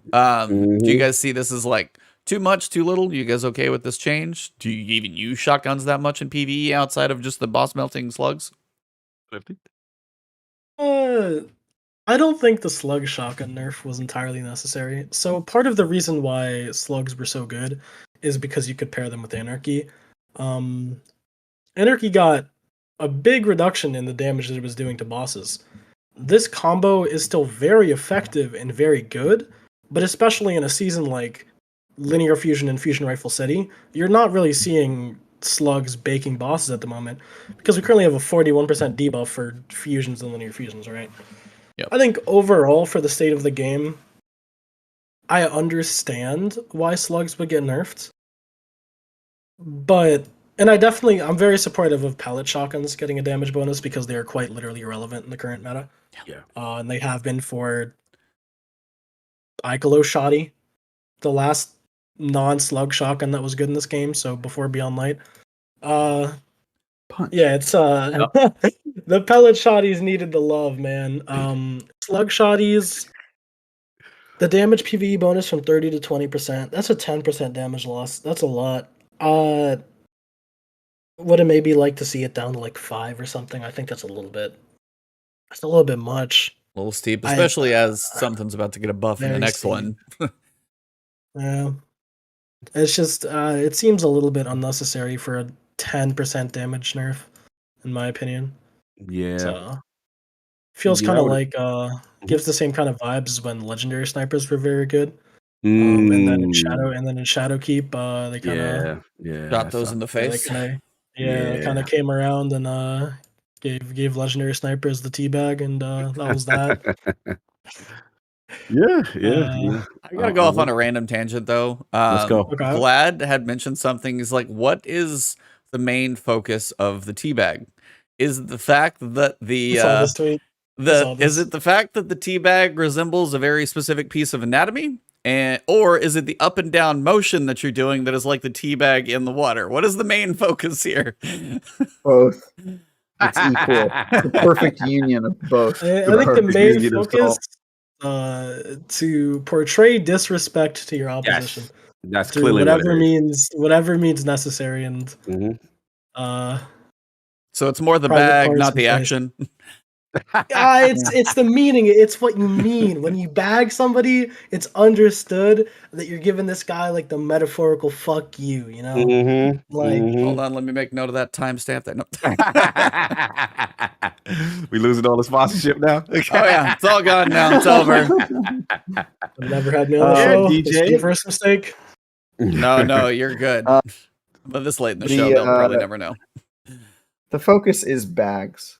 That's the answer to that question. Anyway, They're sorry. both bags. I saw that tweet and he said it, and it just sparked my memory, so I just had to bring it up for a second. Linear fusion rifles. In season 14, we bumped these up, but while their potent damage output competes numerically, they're extra hot right now because of sweet particle deconstruction artifact mod. They can't compete with ease of use of other damage options. So last time they got a precision damage buff. This time it's a flat damage buff of 10%. So all I can say is from December 7th to February 22nd, linear fusion rifles are just going to be parked in your heavy slot in PvE because they're already strong with particle deconstruction. They just got 10% more across the board. So yeah, they're not going anywhere. Yeah, I like it. You know, for me, it's needed because let's be real, it's particle deconstruction that's making. Oh this yeah, happen when right the now. mod's gone, those are gone. Yeah, well, without particle deconstruction, we would still be rocking these linears like that. It's just the optimal meta, right? Yep. So to me, that I like the idea of the initial buff of the 10%, you know, precision damage or whatever it was. But overall, PvE, yeah, let's get that you know, get that damage up even on body shot or whatever, because it makes it more viable. I just felt like, comparatively to a lot of the other heavies, especially legendaries, like it just wasn't. And then we're gonna get into my sleeper soon. Oh yeah, we'll get there. You know I will say the yeah. loot cave DPS strat probably linears. Just a guess, especially because if there's champions in there, we got a linear in that kinetic slot that's going to be very, very useful. But we'll get there. Caster swords. Literally on Tuesday, if you guys saw my community post, there was a decent caster sword sitting out there for purchase. Hopefully you got it. If not, sorry. But they are going to reduce the heavy attack ammo from 8 to 5. Caster swords have a little less ammo than normal swords in the first place. So then if you did throw that caster, which they do say, you know, it has a strong melee attack and also is decent at range, but it was very expensive to throw that range. So your ammo did kind of hit pretty hard. It's just as cheaper to throw the heavy cast out there. So if you have like a chain reaction Soulless Scar, you might be blowing some more stuff up, would be a guess. Yeah. Thoughts? I was like, anybody have any? If you guys don't have any thoughts, then I can move. But if you guys, I don't use casters like that. So shout out to the caster gang. I'm down with that. I'm very down with that. Caster sword heavy ammo economy is really, really bad. It's one of the main turnoffs of using that archetype. It's a very cool idea, very cool concept. It's also really cool with stuff like Soulless Scar. One of the standout roles for Soulless Scar is chain reaction and tireless, because you're essentially refilling your ammo economy. Yeah. Every single time you hit something with even a normal attack. The issue with caster swords is that there's almost never an incentive to use the caster part of the sword. Right. Yeah. Which I think it needed this ammo attack reduction this ammo cost reduction, and if anything, I'd also love to see it get a little bit of a damage bonus for just using the caster part of the sword. Yeah, that's just the because you do more damage just light attacking over and over again than you do even bringing heavies into the mix, I think. Yeah. Yeah, Relentless Strikes is still going to be ultra powerful, I'm pretty sure, just wailing away on something. Yeah. Agreed. I did goof around probably in like one random Lost Sector one season with a sword, and I'm like, all right, I'm going to see if I can do this with a caster. I got it done, but I would never recommend it. Bows. In season 11, they said they bumped up bow damage 10% versus rank and file. It's going to be your red bars. Having seen this in game for a few seasons, seems safe to nudge them up again. So again, PvE damage against rank and files for bows, approximately 10% more. I love bows in PvE, so this is no problem for me. I love smacking stuff around. I have no problem. Like, I love using my bows when I get a chance to, and if they just are easier to kill those red bars, because I'm sorry, like a full drawn bow, the way as slow as it is, I shouldn't have to two-tap pretty much anything most of the time. I mean, a knight maybe, but like acolyte, stuff like that, especially in higher level stuff every so often, you're like, why does it take two? Yeah, the rank and file. Yeah. I agree. Yeah, I agree with that. I'm kind of surprised they didn't exclude Ticus from this. In all honesty, because Ticus is Mm. kind of just like really fucking good. Like I support the damage increase.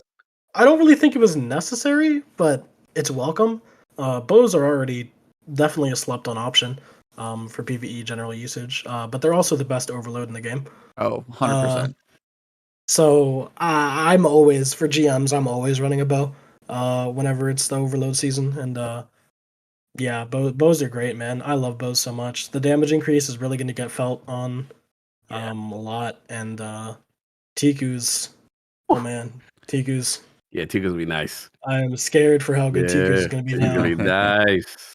Yeah, that one, when the season that one dropped, I mean, I don't get to use, and then like the way Trinity Ghoul's Catalyst, which I don't know if that was the same season as well or if it was off, but like Trinity Ghoul's Catalyst and Tiku's Divination, man, those are so much fun for ad clear. Yeah. And as you said, for overload, beautiful. Real nice. The last yeah. change for weapons is an odd one. It's actually mostly for, I think, consoles that are not running 60 frames per second or higher.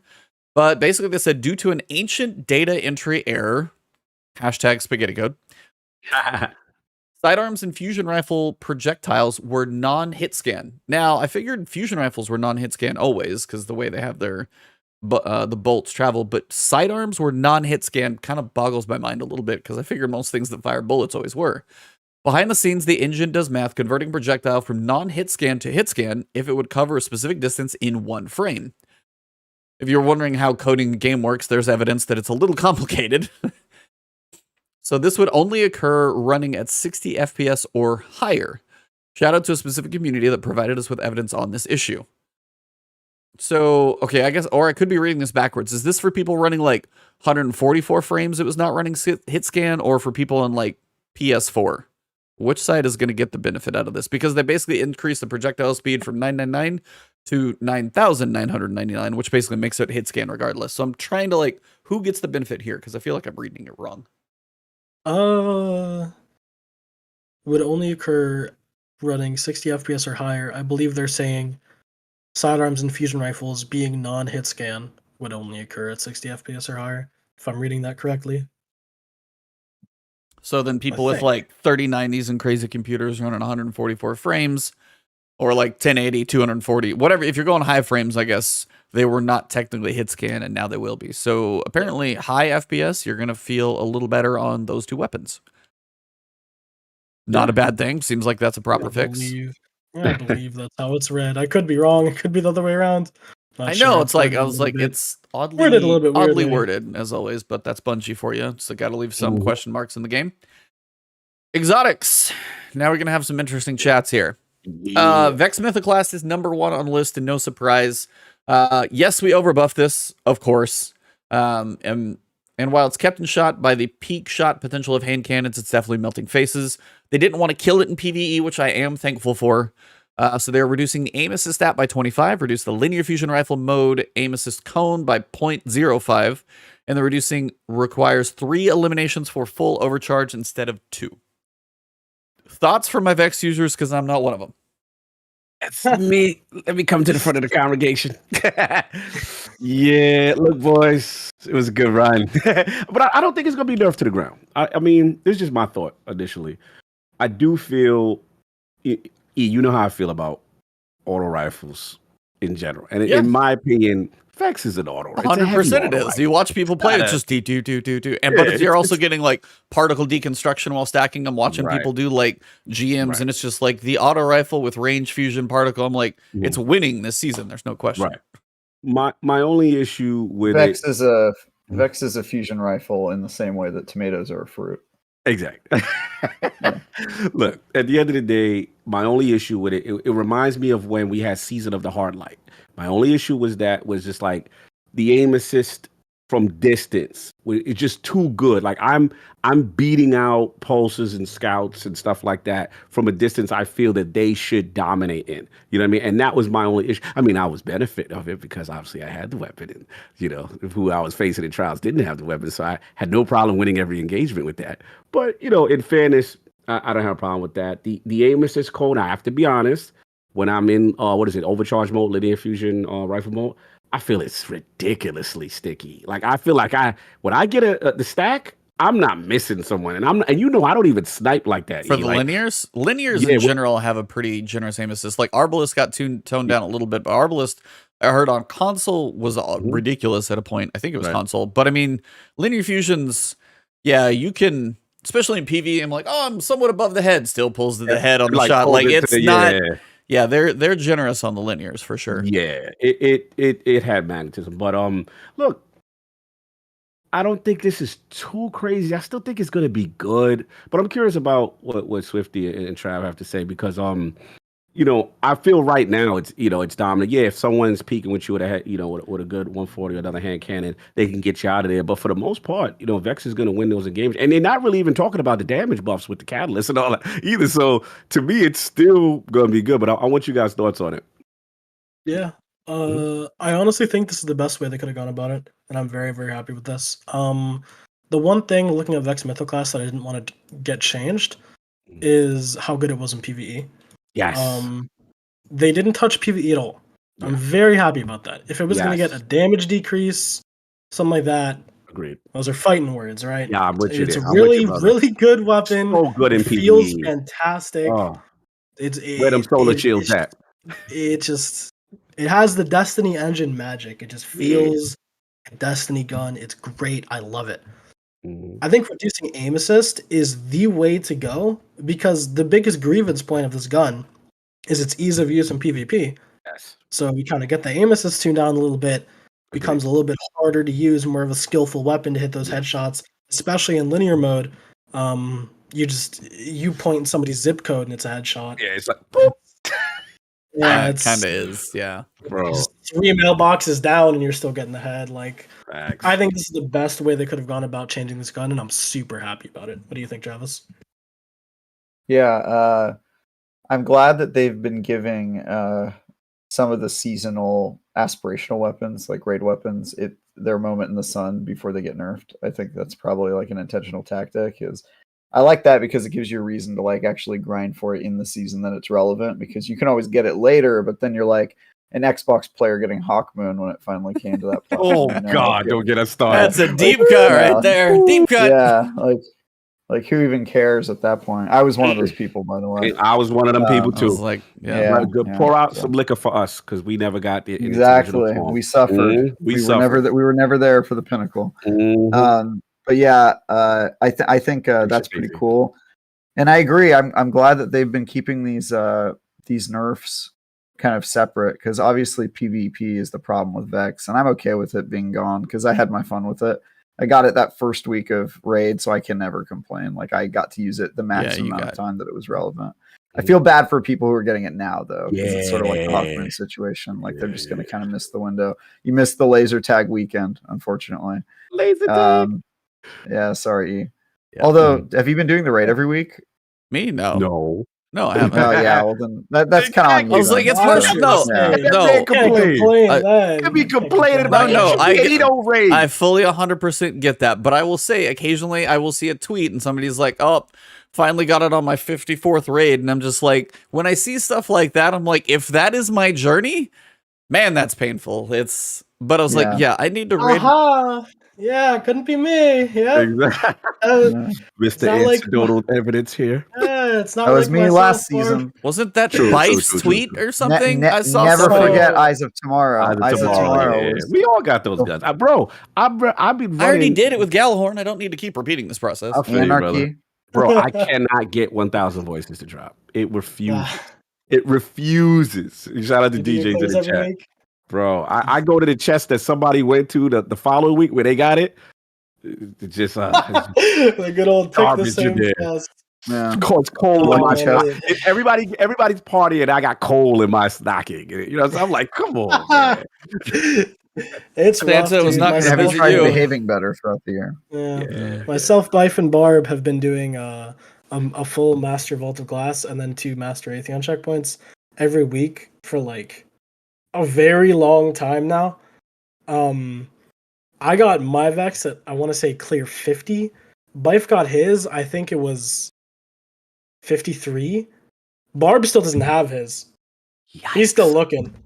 So all three of us have been. I mean, Yikes. we were so down bad for the long. Every single week it's just the chest of disappointment over and over and over Okay, again. let me ask you this. All right. When do you think there should be a cap when that thing finally is guaranteed to drop?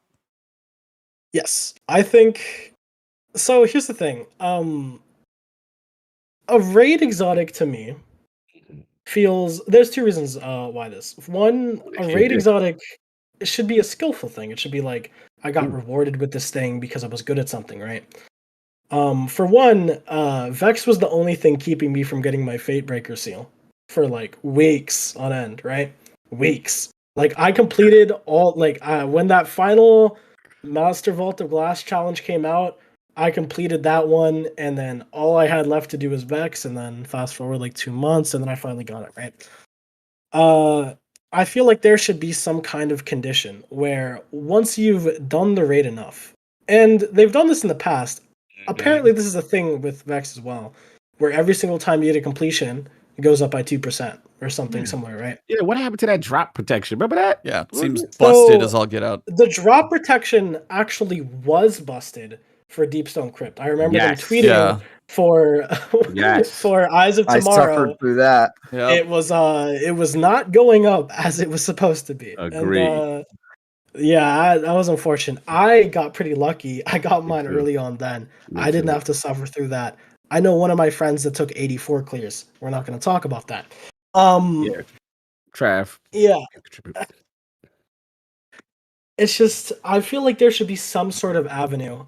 Even if you wanted to go like the spoils route, just make it so that you could farm spoils for the exotic. Something like that. I think it should just it's it should such a come it Debbie should Downer. come with the seasonal triumph. Like you should just remove getting that from the seal. You know what I mean? Like the prerequisite to get it, but it's a guaranteed drop if you do everything else in the seal. You know what I mean? Increase the I'd be down rate. for that. I'd Yeah, actually be increase the very rate. down for that. That's actually cool. Yeah. Increase the rate based on the other things you've done for the challenge, like significantly to Yeah. almost a guaranteed state. Because if you've done everything and you're just waiting for it to drop, a you should random have the drop. weapon. That should Yeah, be that's- that should be the protection. Like it I should agree. come with the seal. See, my only issue with that, initially, just initial thoughts, is we were talking earlier in this podcast, obviously, about how Destiny has kind of poor matchmaking and doesn't really incentivize people into endgame contact. Unfortunately, because you need to do Master Vogue, which means you both need to have a team, have a very fucking good team. Well, not very fucking good. Have a team, have a competent team, and be somewhat practiced at the activity will lock a lot of people out of getting that exotic. And so setting it behind the completion of your entire seal is like you can really also big get it from a barrier. random job. This is Thing from like so I've always thought like they should have the luck version for people who just want to grind it out, but they should also have a guaranteed version for the people who just have really terrible luck. And that you can either choose skill or you can just choose like persistence, because there's still going to be people who go, no, I'm never going to do Master Vogue. I'll just wait for it to drop organically. You know what I mean? But yeah, this would just be another way to get it. I support that. Yeah, I'm very down with that.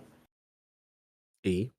Yeah, saved me. No, I 2 mean, months. we've talked about this before, and it's like if there's a direct path of checkboxes that I could do that I guarantee that I would get it, because if you were up to 54 master clears or whatever, it's like if for how long did it take you to check all the boxes for, say, like flawless, or for what is it, Riftbreaker, whatever the seal is, which you were talking about? Like how long did that take you to check all those? Fatebreaker. Sorry, yeah.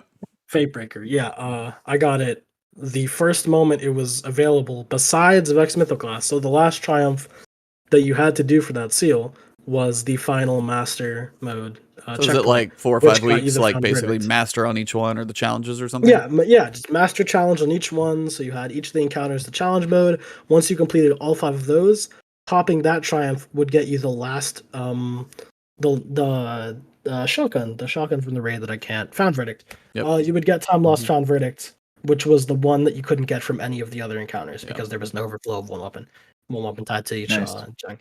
Yeah. And so, obviously I had already had most of my stuff completed, and so it was just Vex, and then at that point, it was kind of just a waiting game until RNG decided to give it to me. So if you're telling me, like, if you do it every week, that's 5 master clears. that's a hell of a lot of work already.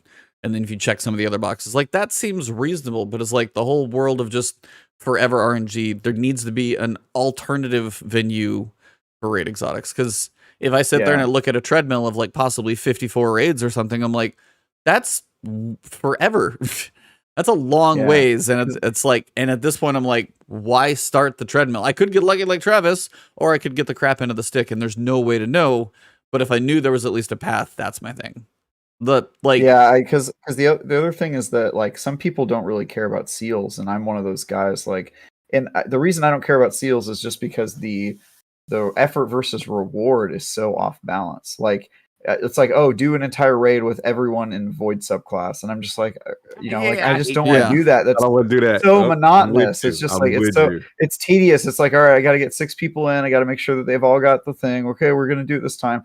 And then, like, I won't do that. But if you would have told me that I could have avoided doing 80 raids on Deepstone Crypt to get Eyes of Tomorrow, I would have done it, because that would have been way, way more easy with my time. So I just think that there needs to be like a high threshold where you can force it to drop, and then a low threshold where you can just get lucky or just keep doing it. And that's more interesting, because the hurt is real. Like I was doing Eyes of Tomorrow until the season after Eyes of Tomorrow, which I think was this season.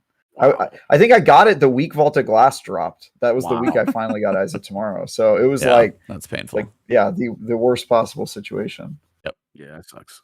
Okay. Sorry for the detour. No, you're good. You're good. It was a fun one. Fighting Lion. They said this wasn't a specific problem, but given the increased frustration with breach grenade launchers and Crucible, seemed like a misstep to say, hey, we hear you, and here's also an infinite version of the thing that frustrated you. So they did some tweaking to it, but people feel like Fighting Lion got knocked down too far.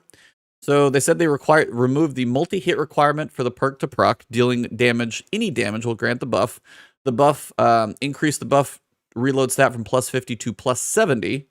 So the reload will be slow if you miss, but if you land any damage, Fighting Lion will reload faster than it did before the nerf. And they also increased the buff duration to 7 seconds. So a little more manageable, hopefully still not quite as crazy oppressive for Fighting Lion with, the ammo that it's got, but generally it was kind of nerfed. Yeah. Mm-hmm. That'll be interesting. Yeah. Am I reading this wrong? So I'm not a big Fighting Lion guy. I haven't really used it. Removed the multi-hit requirement. So they're making it so instead of having to do multiple sources of damage or multiple damage, you just have to do one damage of like 1 tick, right? Any damage will give the buff. Looks right. So that's a buff to the gun, right? Yeah, that's a buff. Increasing the buff to the reload speed from +50 to +70, so you reload faster. That's a buff, right? And then you increase the buff duration. Where's the nerf? So the nerf is the ammo. It's not going to be infinite ammo. Oh wait, did they say it's not infinite ammo? Is it not? Yeah. So because they say that like there's still a difference between almost infinite ammo and actually infinite ammo in how weapons are used. And in playtests where we tried to abuse infinite ammo is extraordinarily oppressive, much more so than we expected, given it had a ton of ammo previously.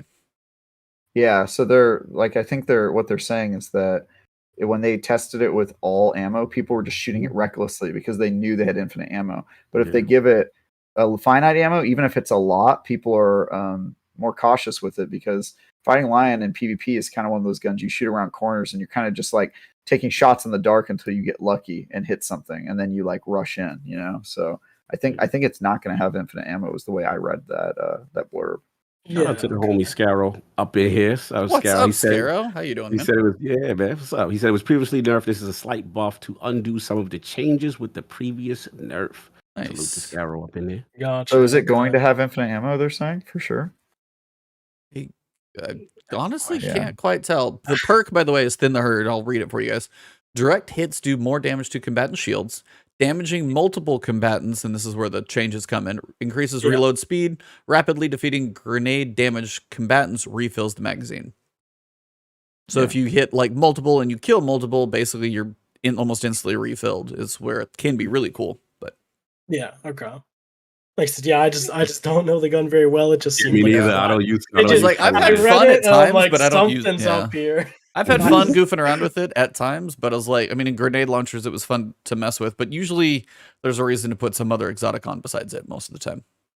I love that gun. I never use it, but I always have somebody on my team who does, because it's just so funny to And they honestly, they just shoot it. It's like sending canaries in a coal mine. They're just like, let's see if they're over there, and they'll just like shoot it down the hole. Oh, I got a hit. Let's run down there and kill them while the shield's down. It's just like it's so Love funny. it.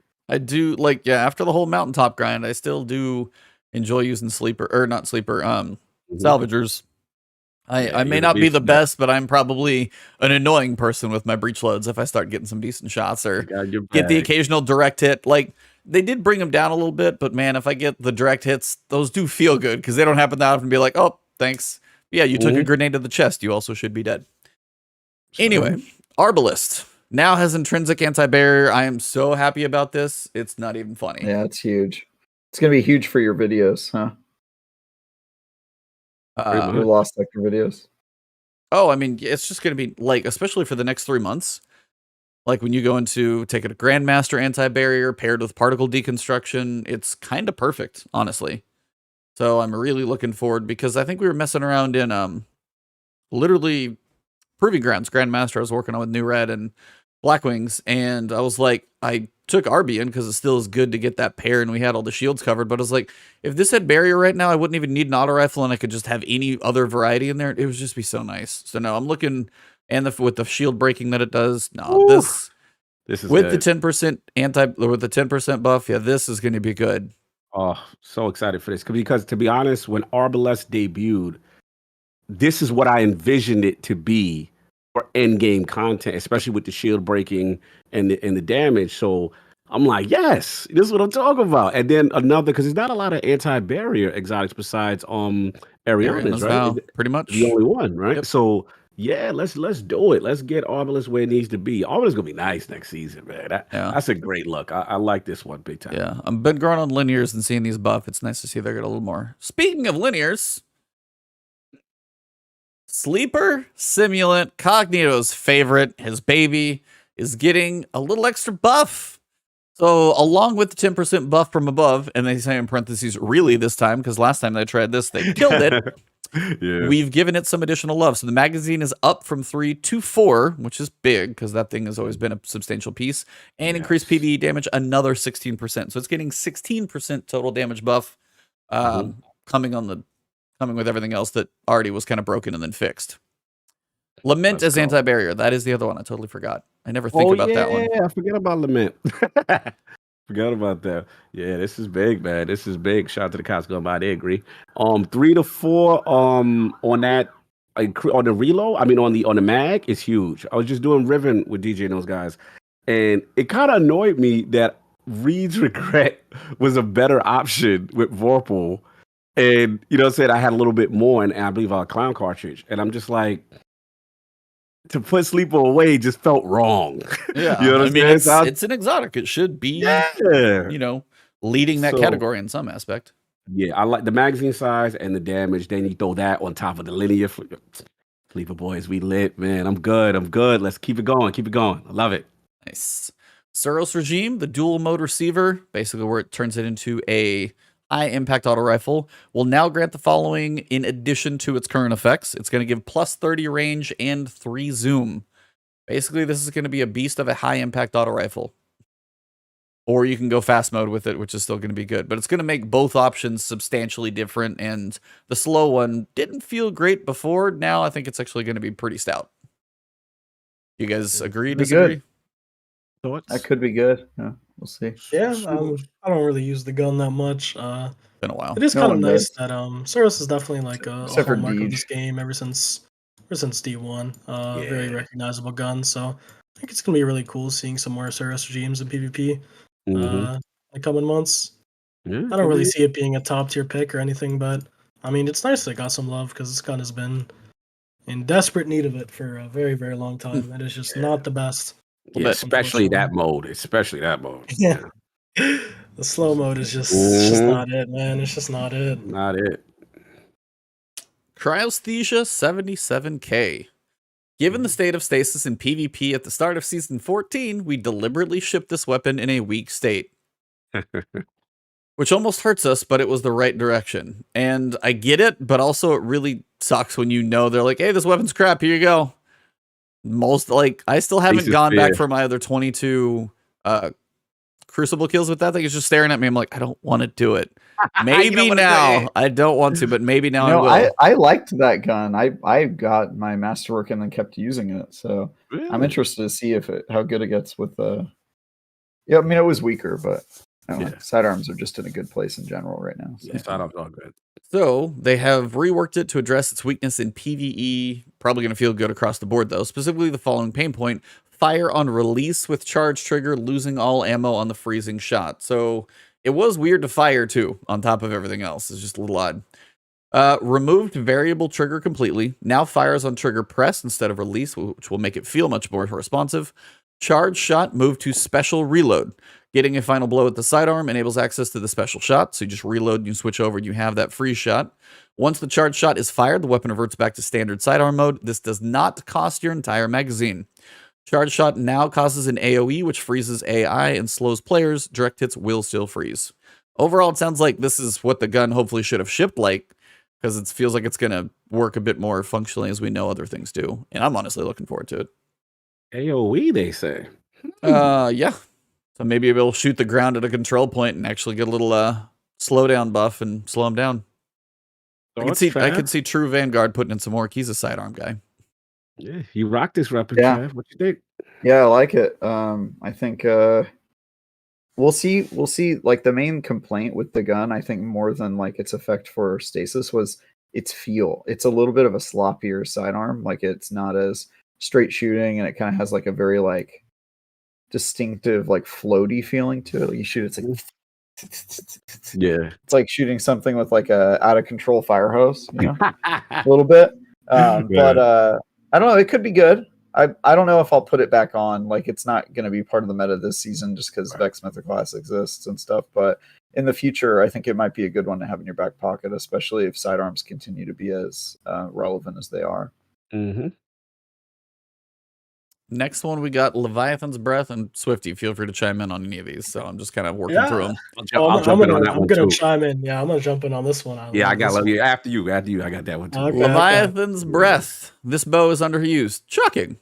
So we wanted to give it a bump, and while also making its catalyst more interesting. Expect this type of catalyst tweak to become more common moving forward. The catalyst now grants the Archer's Tempo perk in addition to other effects. Somebody want to remind, for one, me and also chat, what does the catalyst do for this thing? Is it deeper reserves? I believe it's just deeper reserves. It's deeper. Yeah, reserves, it just gives you Yeah. more arrows. Yeah. It's a very weird catalyst. Yeah. I remember Plus I five farmed for inventory that, space. and I was Disappointed. yeah, Sorry. I farmed for that thing during the season of the hunt, and I was just like, this is not a good exotic. That was like the thing that stuck out to me the most. Is I was just like, I can't think of any reason I would use this. Not It's for like it's PvE, not for unstoppable. PvP. I have And a then reason. their catalyst solution was just to give you more of it. I'm like, oh cool. Now I get more of a bad exotic. Like it was a really weird move. Makes sense. Dog? Swifty. Oh, I was gonna. I know Swifty's go. I'm one of the rare that loves this exotic. I'm one of the 5 people. I'm raising my hand. I'm one of the 5. All right. It's slow as balls. We get it. It hits like a truck. I am curious with Archer's Tempo with the DPS, how that's gonna go, because it's just that it hits as hard as anything. It's just so damn slow. And I just like the fact that it's void because I don't really feel like I have a lot of good. It's like a high impact fusion rifle now. This feels like it takes an hour to charge those things. Exactly. Outside of like Deathbringer, my void heavy options always feel limited.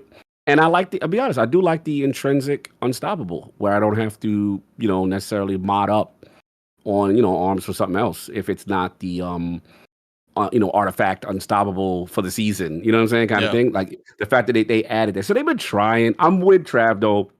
Catalyst was whack. They just added like another bullet or whatever. That for all the effort they made you do that was weak. But I'm willing to see what it does. All 5 of us are clapping in this room for it. So I respect it. Shout out to Team Leviathan's Breath. Swifty, are you for, against? Do you even care about this thing? Oh, this is the best thing in the TWAB.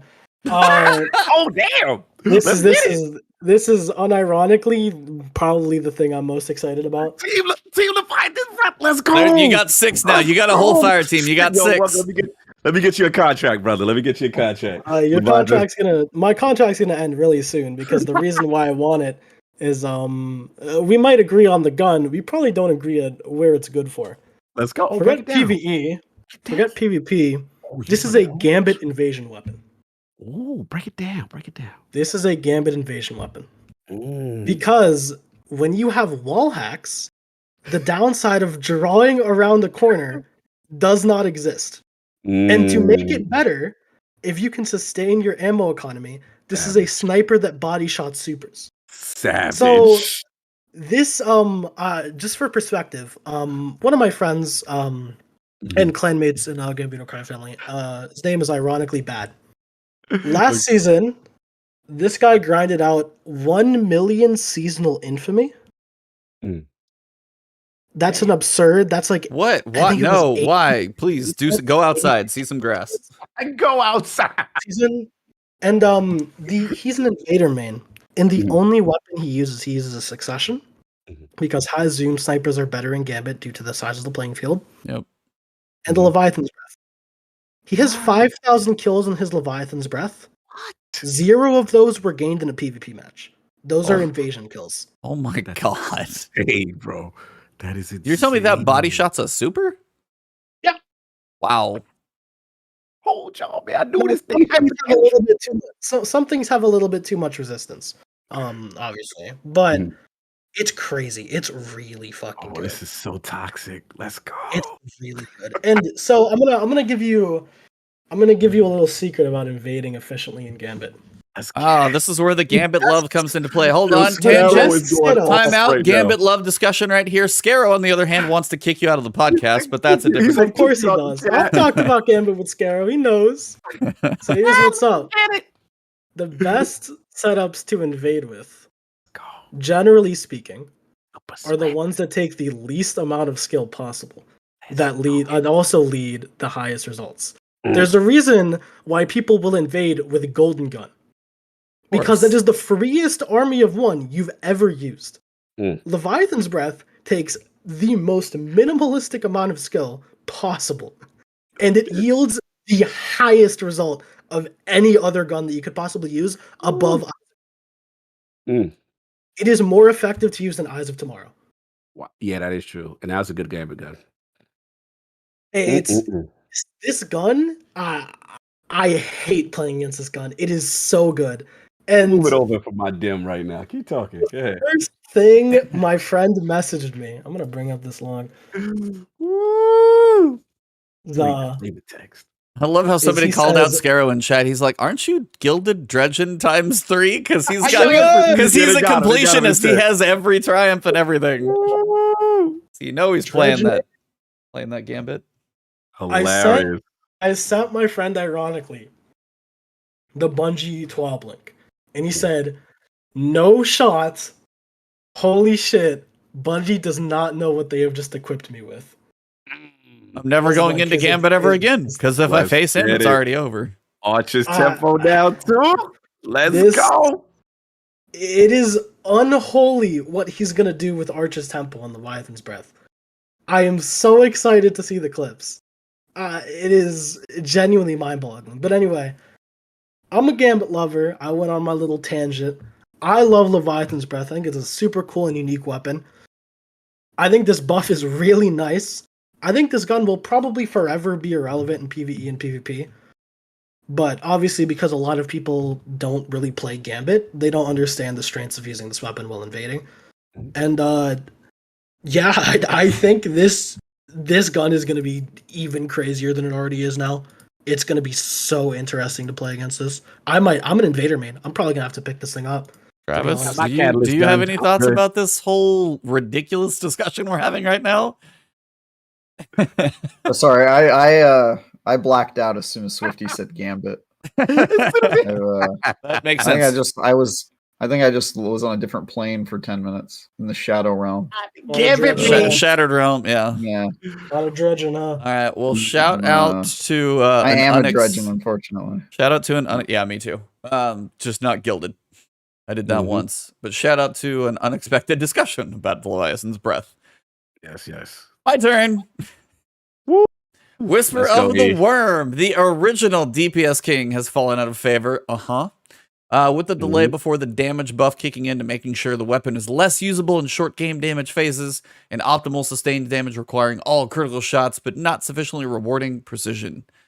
So I don't know if this is going to make it like God tier, but all I can say is it's All definitely you, brother. This is all you. Come on. no. It's But your all I moment. can say is like every one of these changes are good. Reduces the delay of activating Whispering Breath from the Catalyst from 2.1 to 1.2. It's almost twice as fast to get there. A White Nail magazine refill changed. It was pulling from inventory constantly. Now only 2 of the 3 bullets come from inventory. So 33% of your, free for 33% of your refill is freebies. So that's also going to make your reserves much Good deeper. compromise. Yeah, actually I like that. If you can hit all 3, you get 1 for free. It's not bad. And increase PvE damage by 10%. So you got a lot more deep ammo reserves. You can hit those crits and keep White Nail going. 10% damage bonus. And as you're refilling, Whispering Breath comes up much quicker, which will keep that damage higher. All in all, they're all good changes. I don't know if it's going to knock linear fusion rifles off of their particle deconstruction right now, but depending on what happens in Witch Queen, stuff like that, definitely it's a hell of a lot better than it used to be for sure.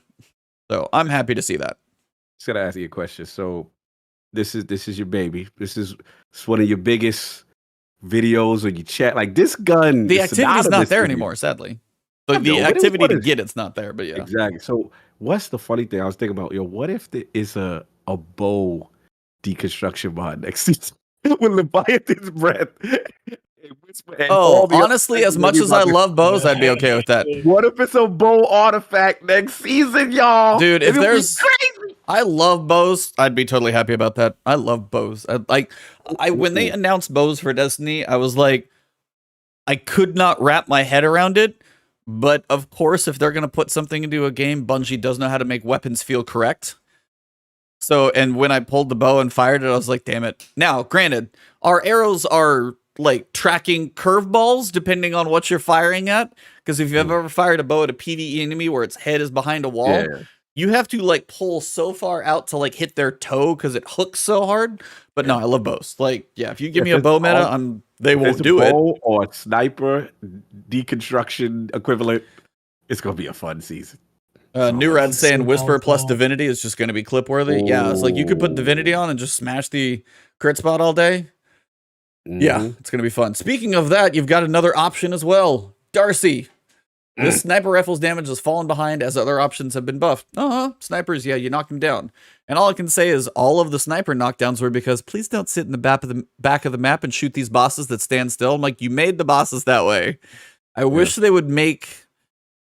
I guess this is like a point in Swifty. I'm kind of curious because like been playing since Destiny 1 and they went from Valis to Arik, the perpetual meme, sit in the back of the room, hit him in the head from far away, to you never get to stand still in the circular arena because things chase you around, but yet you do occasionally have raid bosses like that.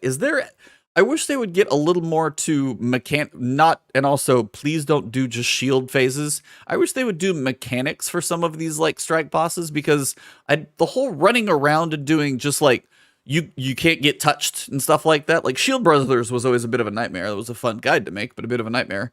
But it's like some of these are always, it's weird because you have they started in Destiny 1 where you could sit in the back and then they really don't want you to sit in the back anymore. So they made everything like utter chaos. And then somewhere I wish they just would put mechanics in the middle of that to make it a bit more manageable, but still give you some cover. Any thoughts on just kind of where some of the bosses are in Destiny at this point? Because the snipers didn't exist for the longest time, literally because of how the bosses were made. Yeah, that's true. Boss design has always been a point of contention. My personal favorite bosses are ones that require you to be active during a damage phase. So Scourge of the Past boss, definitely Instruction Prime stands out, where you have to move between the circles. I think that's pretty good boss design. Unfortunately, a lot of the bosses, like Atheon, you put down a well, and then everybody kind of just congregates together, and you don't move, and you just like look down your scope and shoot them. And I like that Atheon moves. Templar doesn't move. The Harpy moved backwards in Garden. I love the Harpy in Garden because being forced to push forward is actually really Push, cool. yeah. I think that's a really cool thing, and that also makes shotguns a lot harder to use in close range options. Though we have one phased in with a sword anyway. Yeah. Generally speaking, as far as boss design goes, I want a boss that's like I have to do damage while the boss is running around and summoning fire pits under my feet, and then he's also like blinking side to side around an arena. Like I don't like the idea of having an ad phase or a mechanic phase and then a boss damage phase. I want it all to kind of be congregated in one. I like the hectic situations. I like it where you can't just sit down in a well and breathe and just shoot your shots off with like no danger of repercussions. I like activity, being more active in a boss fight. Stuff like X's Crash is really cool. Unfortunately, he can't really kill you through a wall. Even on GM that well. So Yeah. you gotta just sit there. I think Well of Radiance is a very big problem that trivializes the game in a lot of different aspects. I think boss design would be better without it, but that's an entire discussion for another day. The support classes. Yeah, no, I hear what you're saying. I think Darcy definitely needed this. I mean, like it's Darcy been in the bushes so hard. Man, like I don't even know when last I time didn't actually even say what it had coming for it. Hold on. Oh, I'm sorry. Continue. No, I totally forgot. I was just like, hey, Darcy, and then we got off on the other one. But basically, they reduced the flinch, recoil, and accuracy degradation by 50% while Personal Assistant is active, which is if you have the little highlight on our target, it basically gives you 4x damage. I think it's 4x. Personal Assistant now has a 1-second delay before deactivating when off a target, so if you do get flinched, you can get it back on, it will stay, as opposed to being instantly off. And then it increased the damage in PvE by 20%. Now, somebody remind me, is Darcy the one that can have like 28 in reserves or something insane? Like, its reserves are really deep? Mm-hmm. Yeah. Okay. Really, really deep reserves. So, They again, just chewed through ammo. But it was good DPS. People used to use it for Scourge. That was the last time it got used, was for Scourge boss. I got a bow. I'm sorry. I'll let you finish. Oh, no, I'm done. That was Okay, all I was gonna I got say. what to say. Nah, I got a bone to pick. Not with Darcy though. Not with Darcy. I'm looking at all this beautiful sniper love, and I'm seeing Darcy, well deserved. You know what I'm saying? I'm seeing Whisper, well deserved. But my man Scarrow is in here, and he should know there is one sniper that we all raided together with. Where's my Izanagi Burton, man? What's going on, bro? What's up with Izzy? I like Izzy. it's a special, and they're afraid of making it too powerful, is my hunch. Yeah, it's too dangerous to be kept alive. If it's good, no other sniper can be good. Izzy though, 4 in the 1. But that's the whole point. I love that gun, bro. It had its heyday, and it has been buried. Come on, man. Give us the reload glitch back. Thank you. Why you hating on my skill to reload fast? No fun. No fun, please. Not true. That is the other gamut weapon, Izzy. Bro, we did that. We did that with that garden, bro. What's Megatron, the floating dude? Oh, yeah. I love Izzy, man. That was the first. That was one of the few raids we did together. Yeah, Scarrow took us through that one. I remember that. We did it literally right after he was on the podcast. We got to get you back on here, Scarrow. Seriously. Yeah, for real. Got to get that long hair, sophisticated professor man in here now. And you got to come with your guitar, and you got to play the Queen's Walk theme song. That's mandatory when you come back. Yeah, that's the send off for the podcast. Yeah, when you do that, dun, dun, dun, dun, dun, dun, dun, dun. Yeah, I need that. Continue. Anywho, Izzy is buried for a while. I'm sure it's not changing. Malfeasance for a weapon all about explosions. This hand cannon's explosions were a bit underwhelming. Increased the damage by 50%. Somebody also said they were wondering if this was going to work with Lucky Pants, but they said potentially not. So I don't know if that's going to be broken or not, but I'm sure hopefully they thought about it. We'll see. Dead Man's Tale, they said they've seen the scout rifle usage drop dramatically on consoles since the recent nerf, so we spent some time tuning it in a way that benefits controller more than mouse and keyboard. Basically, they increased reticle friction, fall off distance, less recoil, and improved accuracy, and these effects should not affect mouse and keyboard. So hopefully helping controller players, because I know on PC it's toxic, like it's been bad for a while, it's still there, like it still hits me sometimes, even in my mediocre PvP matches. But yeah, if controller never got to live it up a little bit and it got hit harder, probably needs a little love just to be able to be usable. This one, I am not surprised. If you've been marching enough around in trials a little bit, Heir Apparent's Catalyst, they reduce the damage resistance against players from 75% 25% to 25%. I read that and I'm like, no wonder you're a walking tank. Holy crap, dude. Do a little bit of trolling. Just walking around yeah. with Dude, you are just a Basically, walking, just whoever like, gets oh. whoever gets the heavy ammo, it's over. It's like It's over. suddenly Trials turns into Juggernaut. Yeah. If If you ever play that Halo mode, it's Mhm. fun, man. It's so toxic. I like this. It's so toxic. It's just you can't kill. Oh my god, hold on. I have a clip that I need to show you. I need to show this clip since we're talking about Heir Apparent. Oh, you won't be able to show it here, but yeah. I found it. I found it. I'm gonna put this in the chat and Yeah, just put it in the chat. Put it in the chat. just- Yeah, man. Like that This is what I thing. was playing. Siva, good riddance, Heir Apparent. Literally the super chat of Yo, $2. He super chatted the good riddance. He hates You the can tell damn gun that so man was much. scarred. That man went through something. Yeah, you've been having some troubles there, Siva. Got to get that apple pie toast crunch. Get yourself another bowl. I know you found some. Listen, man, I ain't go front. Like I used to feel like Arnold Schwarzenegger, like Terminator 2, just like Dude, you are unstoppable with that. You know, when you hear that thing revving up, you hear somebody coming. It sounds like a truck. Yeah, you're just like, run. oh god. Yeah, I'm you telling ain't you, man, just watch the clip. That's all you gotta do. Just watch the clip. It's so bad. It's so bad. Savage. Please just watch the clip. What? yep. I just Oh watched wow. it. So- Yeah. Wow. Here, I'll copy it because I can probably put it in the chat. You Yeah, might not put it be in able chat. to. I already beat you there. Oh. Nice. Put it in chat. Yeah. It's just not fair. Like, are you kidding me with that? Really? I love it. It was a good ride. Well deserved nerf, but it was fun, man. It was a fun weapon while it lasted. Here, New Red, put this in chat because mine's being all weird Yeah, on link my it in computer. chat. So Link that up in chat. Yeah. And real quick, because I know we skipped over, but shout out to the Malfeasy. I want to see them the explosion damage. I think that's it because that gun needed it, man. That hand cannon needed Plus something. 50%. That's huge. Yeah, that's big. big. I want to see if we getting like sunshot flow, like what we getting. I want to see that in action. You know what I'm saying? So I wish you could Now, put Fiji- like something like Dragonfly on that too, just to make it even more expressive. Just if you're a warlock, I know if you're a warlock, you get to have a little extra fun. throw a certain little jacket on, huh? Yeah, Swifty? chromatic fire, Throw yeah. that little jacket on and see what that Malfeasy really do. Yeah. You guys and your warlocks. Anyway, Lawrence It Driver. is concerning. This kind of Lawrence Driver starts like a piece where they're actually kind of talking about a direction they're trying to take things. They said the bonus ability energy feels extraneous when the damage buff is so strong. So we're limiting certain weapon sources of ability energy. And they mentioned in previous TWABs they're trying to get PvP away from ability spam more towards gunfights, and it seems like there's multiple things going to that. Both of the next two kind of touch on that one. So they removed ability energy regeneration on picking up a telemetry. Telemetry is still going to do the damage buff and whatever else it does, but you're just not getting the ability energy as well.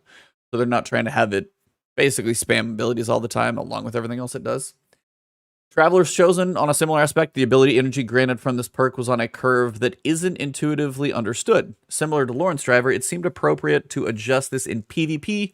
The changes aren't noticeable in PvE. They said it now grants a 10% ability energy per stack on activation. It was previously more generous on low stacks, less generous on high stacks.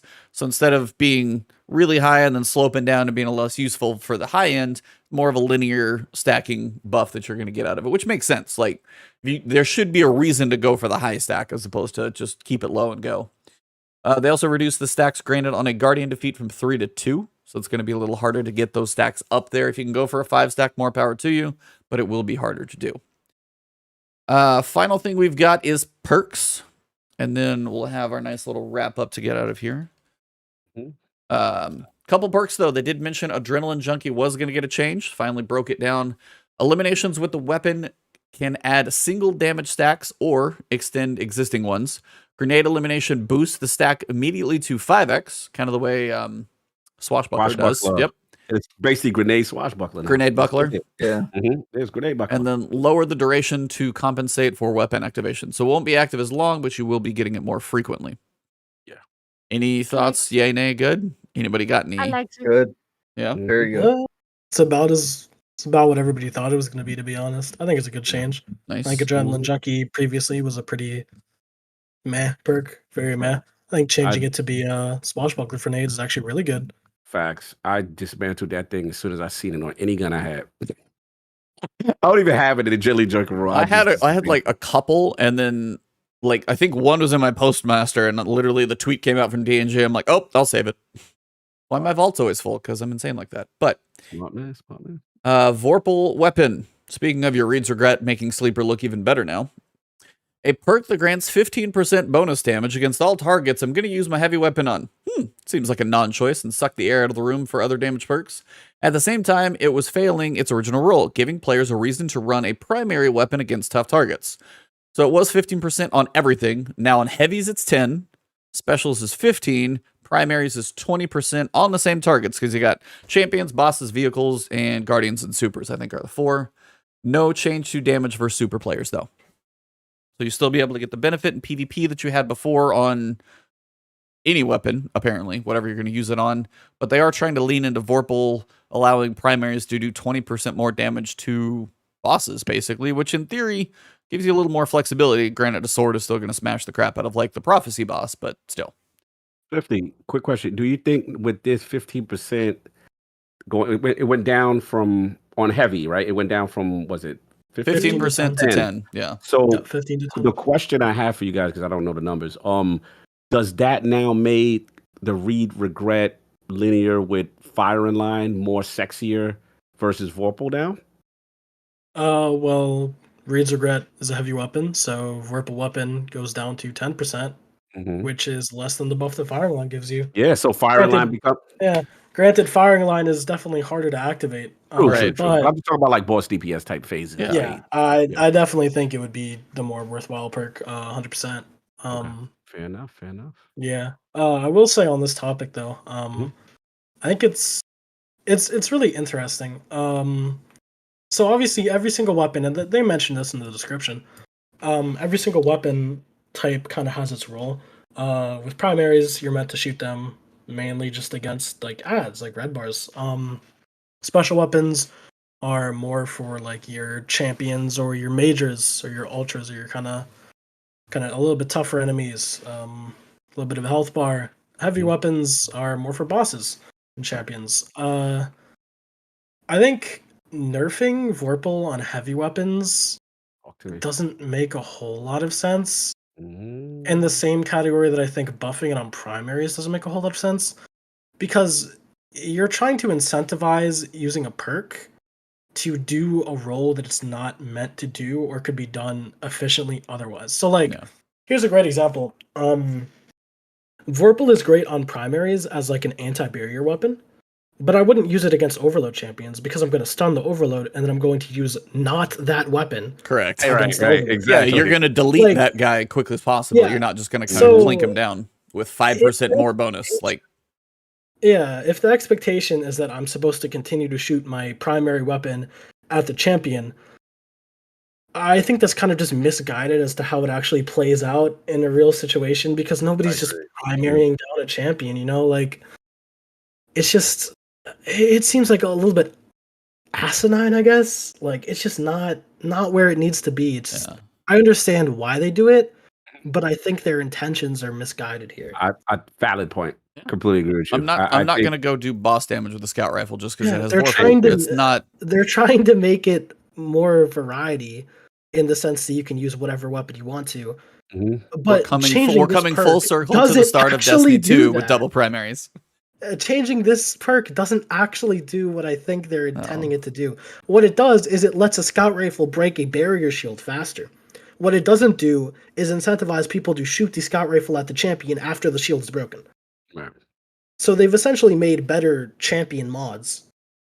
But I'm just not really feeling this change personally. I don't think it's going to change. It's not going to bring the effect that they want it to. No. Yeah, I think it's like, you know, fool's gold to try to make it seem like they're truly giving you something else after the real intention was to nerf Vorpal heavy. That's what this is. Yeah. That's how I looked at it. They came in there like, look, this is the de facto perk on heavy for legendaries, and we got to do something about it. Oh yeah, we're gonna give you primary in energy. But again, like you said, practical usage, it's not there. I'm with you on that. Big time, Swifty. Whirlwind Blade was too obviously the best sword perk around, so while we're fine with it being good at sustained damage, we've pulled back for shorter fights. So they increased the number of stacks needed to hit maximum damage from 5 to 10. So it is going to take longer for Whirlwind Blade to actually stack all the way up to its full potential than it did before. So if you sit there and wail on, like, say, Prophecy Boss, like the first boss, you sit there and everybody uses a sword on him, whether you're solo or anything, just you're going to nuke him with a sword. It's just going to take a little longer to get Whirlwind, but at that point, it just makes Relentless Strikes even that more potent, personally. I don't know about anybody else. Tragic. Yeah. I love swords, man. The sword rework is... Ever since the sword rework happened, I've just been a huge sword guy. I think Whirlwind Blade was a great perk. I think it was definitely, like, the only applicable perk for its slot on, like, basically every single legendary sword. Getting this nerf kind of hurts because you're severely damaging the amount of DPS it can output with its best option, which sucks. I mean, it does suck. But I'm okay with this. I don't think it's that big of a deal. I think swords will still live. Yeah. So it's just, I don't know. It's not exactly the direction I'd like to see. Maybe buff some alternative perks. Vorpal Weapon being added to the category and stuff like Throne Cleaver is really, really nice too. For just a flat 15%, even though it's much less than Whirlwind's total. It provides better DPS in short term just because it ramps up immediately. Yep. Similar to kind of Vorpal versus Frenzy in that regard on, like, bows. It's a nerf. I mean, it happens. It's not the end of the world for swords, but it's a little bit disappointing. I'm not gonna lie. Or is it? It might be. This one nerf might just kill the whole heavy slot. It's the straw that breaks the sword's back. Yeah. This Blade one, has I'm been probably going to burned. go for some of the technical expertise for War Chat and also probably use Swifty Pulse Monitor, because in theory, this actually does sound promising. What if, instead of activating on when it feels like a fail state, this activate on a state when you'll be in almost every encounter, even if you're winning? So they said they changed the threshold for Pulse Monitor activation from 90% health to 30% shield. This now requires much less damage to trigger. So somebody explained to me, and I could be totally crazy. My understanding, your health bar is basically broken up into kind of a third and 2/3. 2/3 is basically your shield. Bottom third is kind of your health. Is that relatively close, Swifty? Kind of. Yeah. I don't know the real science of this more than you do.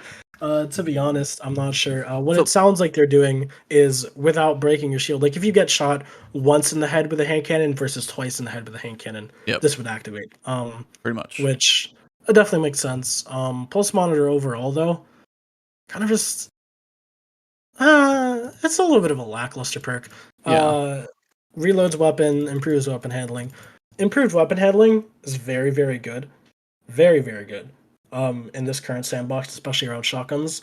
But the better perk in that category that's being not really slept on because people are discovering it with sudden death is Threat Detector. Threat Detector does Pulse Monitor, but instead of having to get damaged, you just have to be next to something. Proximity.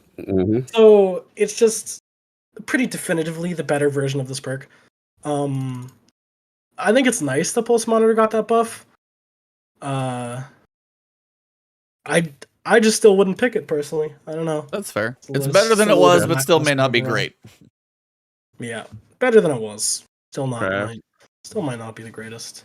Trav, you were shaking your head. Yeah, I think. So sorry, I kind of got off on something else. This is the one where it doesn't start affecting you until later in your basically until shield, you're in your right, like till your screen flashes red. Basically, is when you're in your health bar. Yeah, and now it's going to be so, while you're shield. It almost looks like where you'd almost be 50% is about where that would be 30% of your shield left. I kind of just feel like all of the circumstantial. Where you have to be in a very specific kind of like situation to help you out. Like I feel like those ones are always going to lose to just the general across the board. Like makes you better at this always. You've killed something, you do 10% more damage. Well, I understand how that works all the time. As opposed to you have to be at 90% of your health within 4 meters of this guy over here with the X factor. Yeah.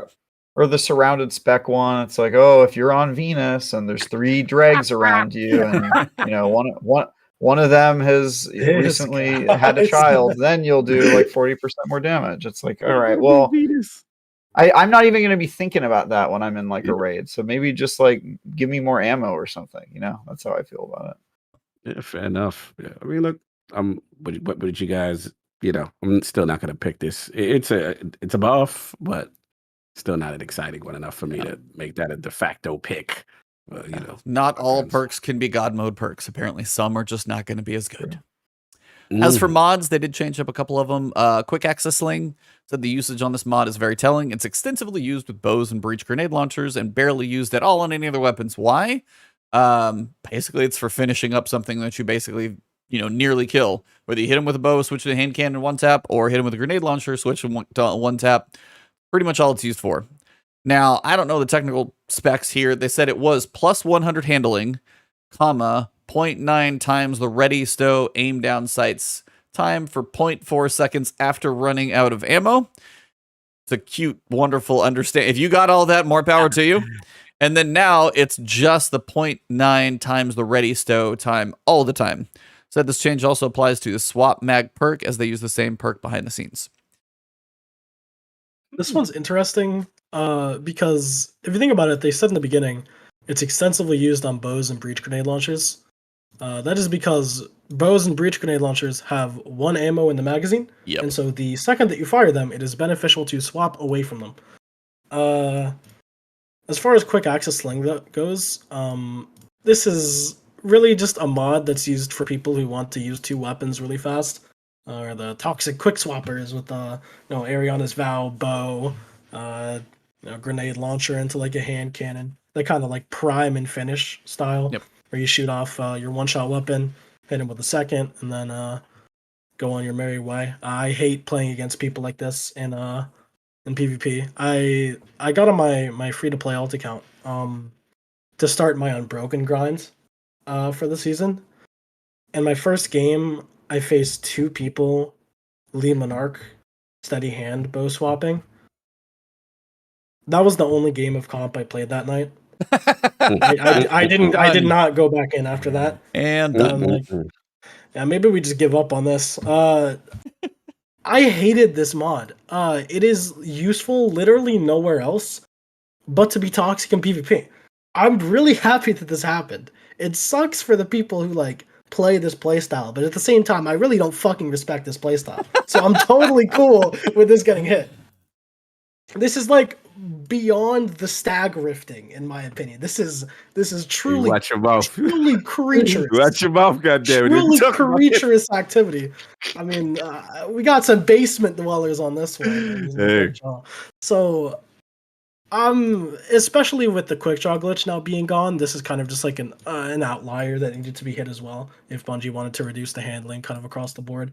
And so it was a little bit unfair that people couldn't shoot a shotgun and then go to their hand cannon really quickly, but it was more beneficial to do so with bows and breach grenade launchers, and you don't actually lose any benefit from it because other mods aren't as impactful on those weapons in PvP as they would be on another weapon. Overall, I just think this is really good, man.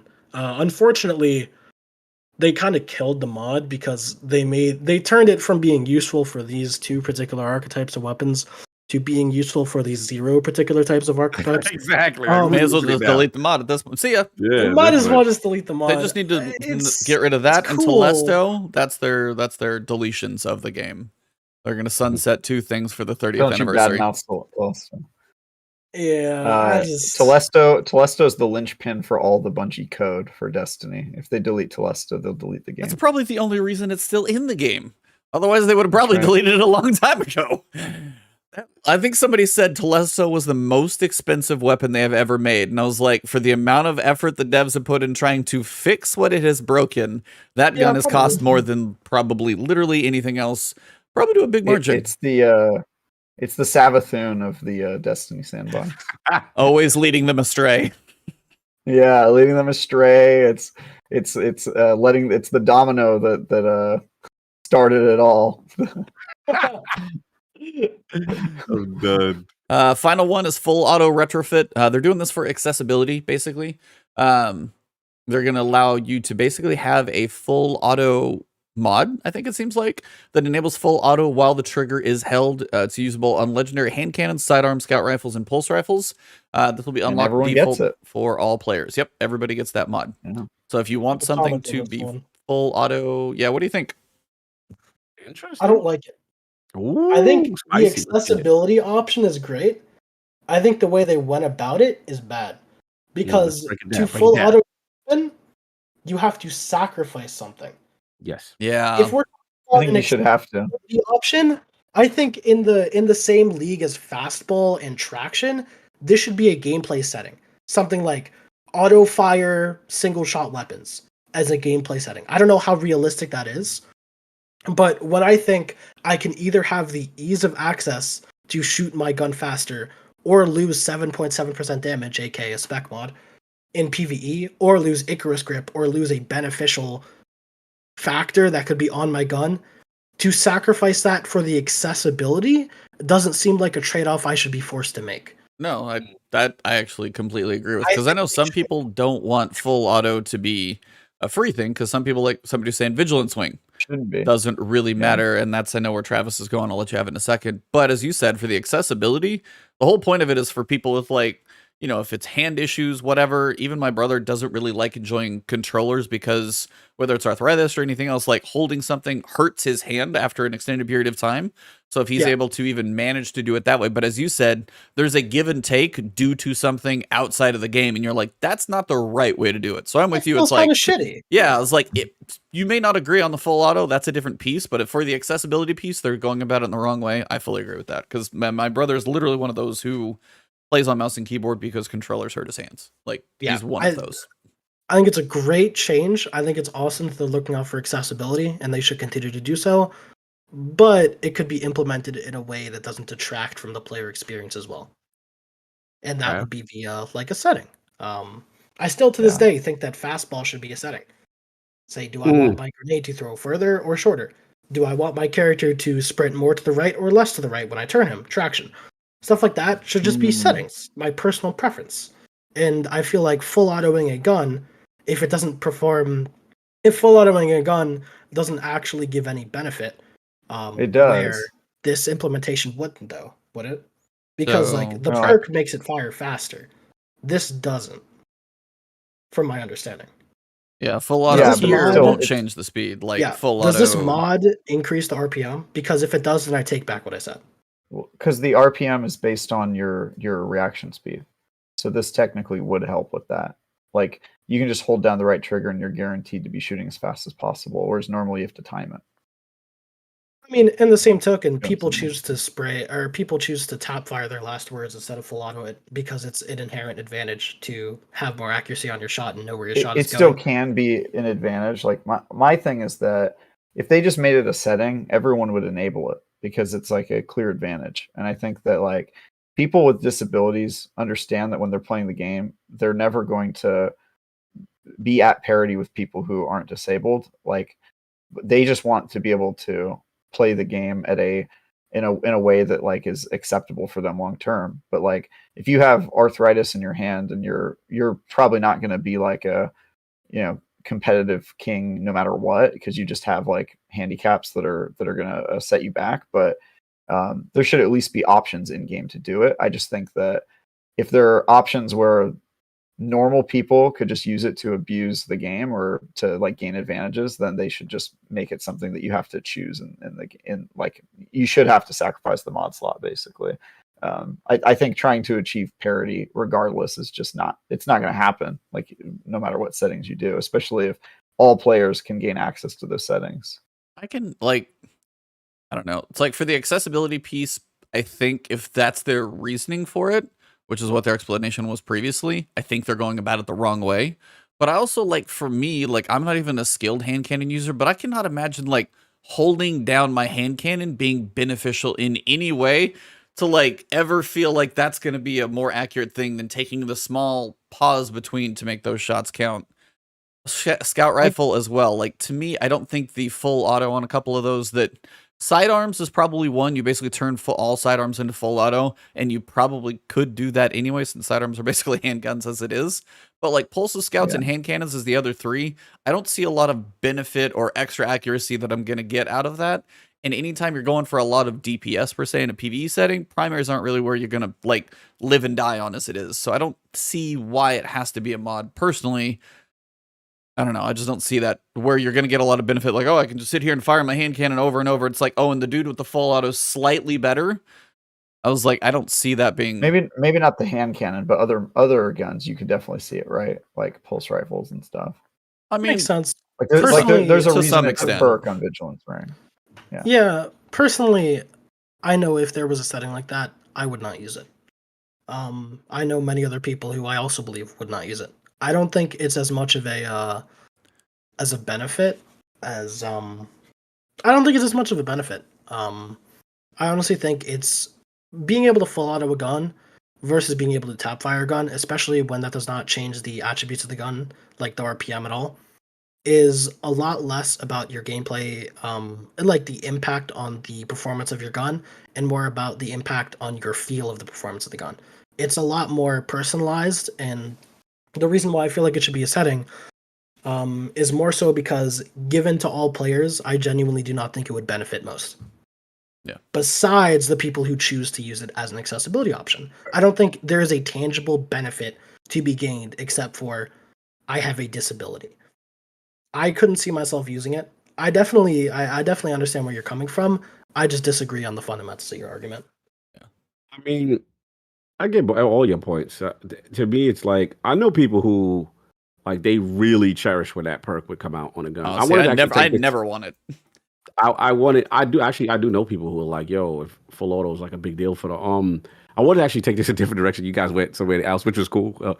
I'm just thinking about like everything prior now, because if this is a mod, like so now from now on, full auto is out of the perk pool moving forward, right? And then for the guns you have that had it, you kind of it's not like it's going to be retroactive. We're going to change out full auto for the guys that had it and give you something else. You know what I mean? The perk version increases the speed at which the gun can be fired, so it still has a unique purpose. This is more like a poor man's full auto mod. But so I'm talking about just gives you. No, I get where you're going. I'm talking about for those who have legendary weapons currently with full auto on it. Yeah. The full auto mod is going to give increased benefit. Yep, but it already does. It makes the gun fire faster if it has all full auto on it. You know what I'm talking about, like this combo now, this new combo that's been introduced. It shouldn't do anything separate. It shouldn't do anything different. Right. But this is a mod, right? Not a perk. It's Correct. a mod. It's a mod. It's a mod, right? Yeah, so and to me, the mod isn't even that. Like the mod isn't that important. I feel compared to like the perks. Like the mod slot, a lot of times it's just like, more accurate when you're in the air. It's like, okay. Yeah, albeit there's like major, minor spec and all that other stuff. But I'm just curious to see for the people who have legendary weapons with full auto on it, if they were going to do anything. You know what I'm saying? Because I think it was. I think they haven't said they're going to specifically deprecate the mods that are already there. Like what? Right. They've had perks on previous weapons where they're like, hey, what was Shotguns lost something, and they had they turned it off for every shotgun. They're not going to do that for this. That's my question. They're not going to do that for this. They haven't at least said that, because I don't think, as Travis said, as a perk it adds 10%. I think it's 10% roughly or whatever. If you just hold it down on say and Vigilance Wings the same way, it does add a little burst, and you've earned the perk, and it's not going to hurt anything by being there. I think this is giving that accessibility option for everything for legendaries, not exotics, by the way, though. I just wanted to see how they handle the older stuff with fall. That was all my question. But yeah, it's an interesting discussion. It clearly seems accessibility focused. I want to see how this plays out. I just don't know. It's a very interesting thing.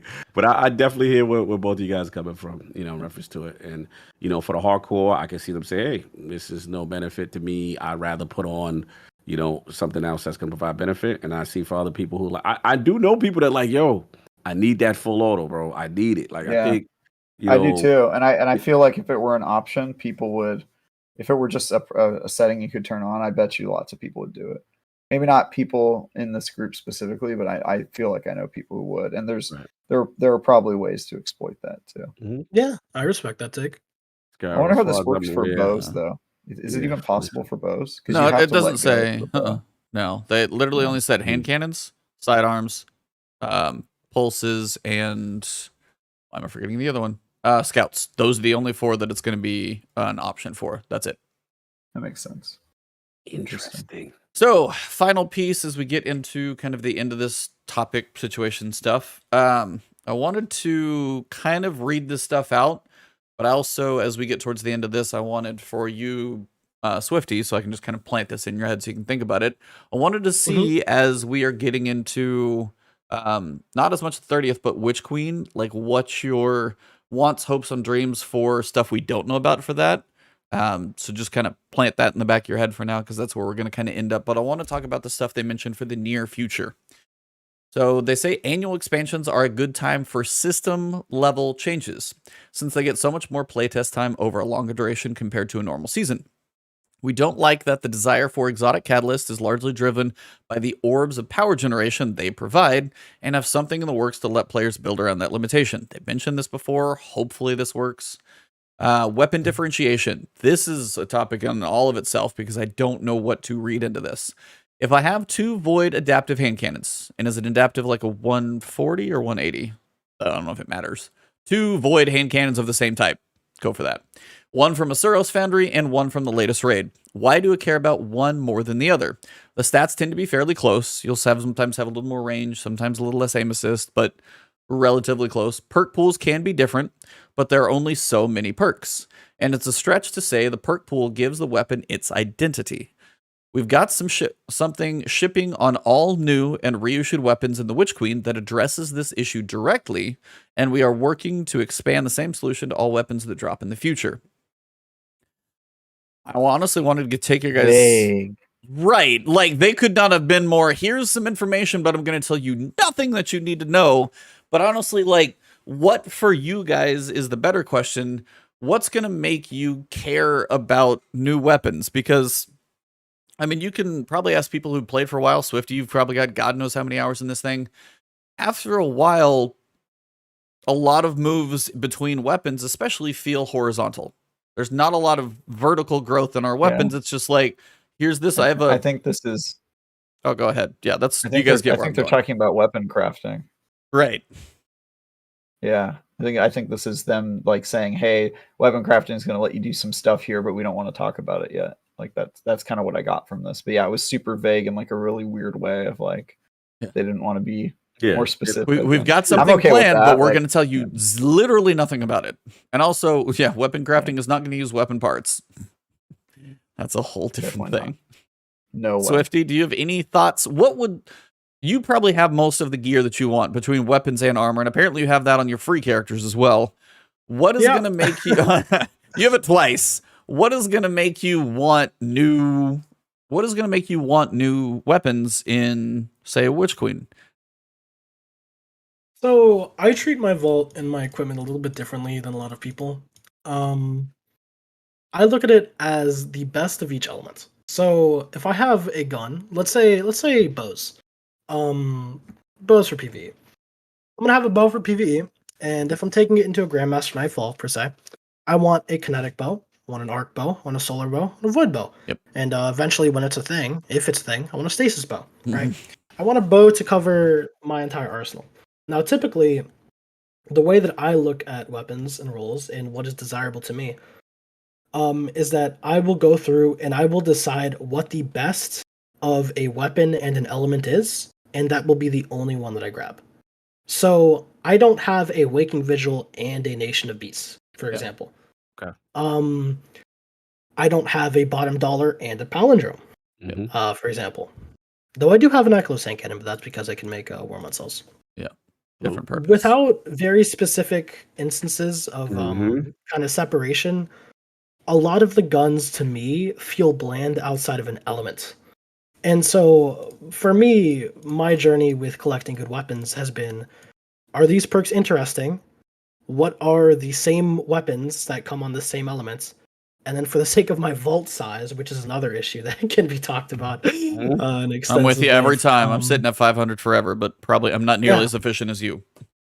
So I'm currently at about 374, looking at it right now. And this is because I hoard a lot of armor. Armor is currently a lot more valuable to me than weapons.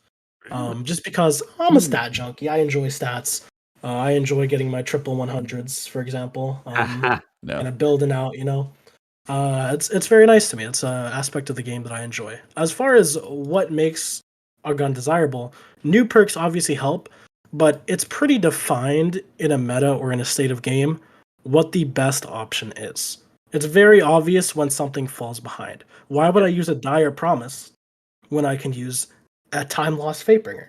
It is the same gun, except one feels better, has explosive rounds, and a better perk pool, right? Sure. And there are obviously going to be some people who enjoy dire promises. I know my friend Sepper loves dire promise. He goes ham with that thing. And there was a dire promise that was recently sold at Zer. That was very, very good. And a lot of people picked that up. But for me personally, I don't see any value in having a dire promise because of Time Lost Fatebringer, and that's how I widely view a lot of my options. There are obviously like niche use case examples where like even though it's not the best of the element, I want to have it. Like what I mentioned before, the Iclos Hand Cannon. It's void. It's not really the greatest. I actually rank it above like it's one of the worst guns in the game. Yeah. I hate 180s, so thank you.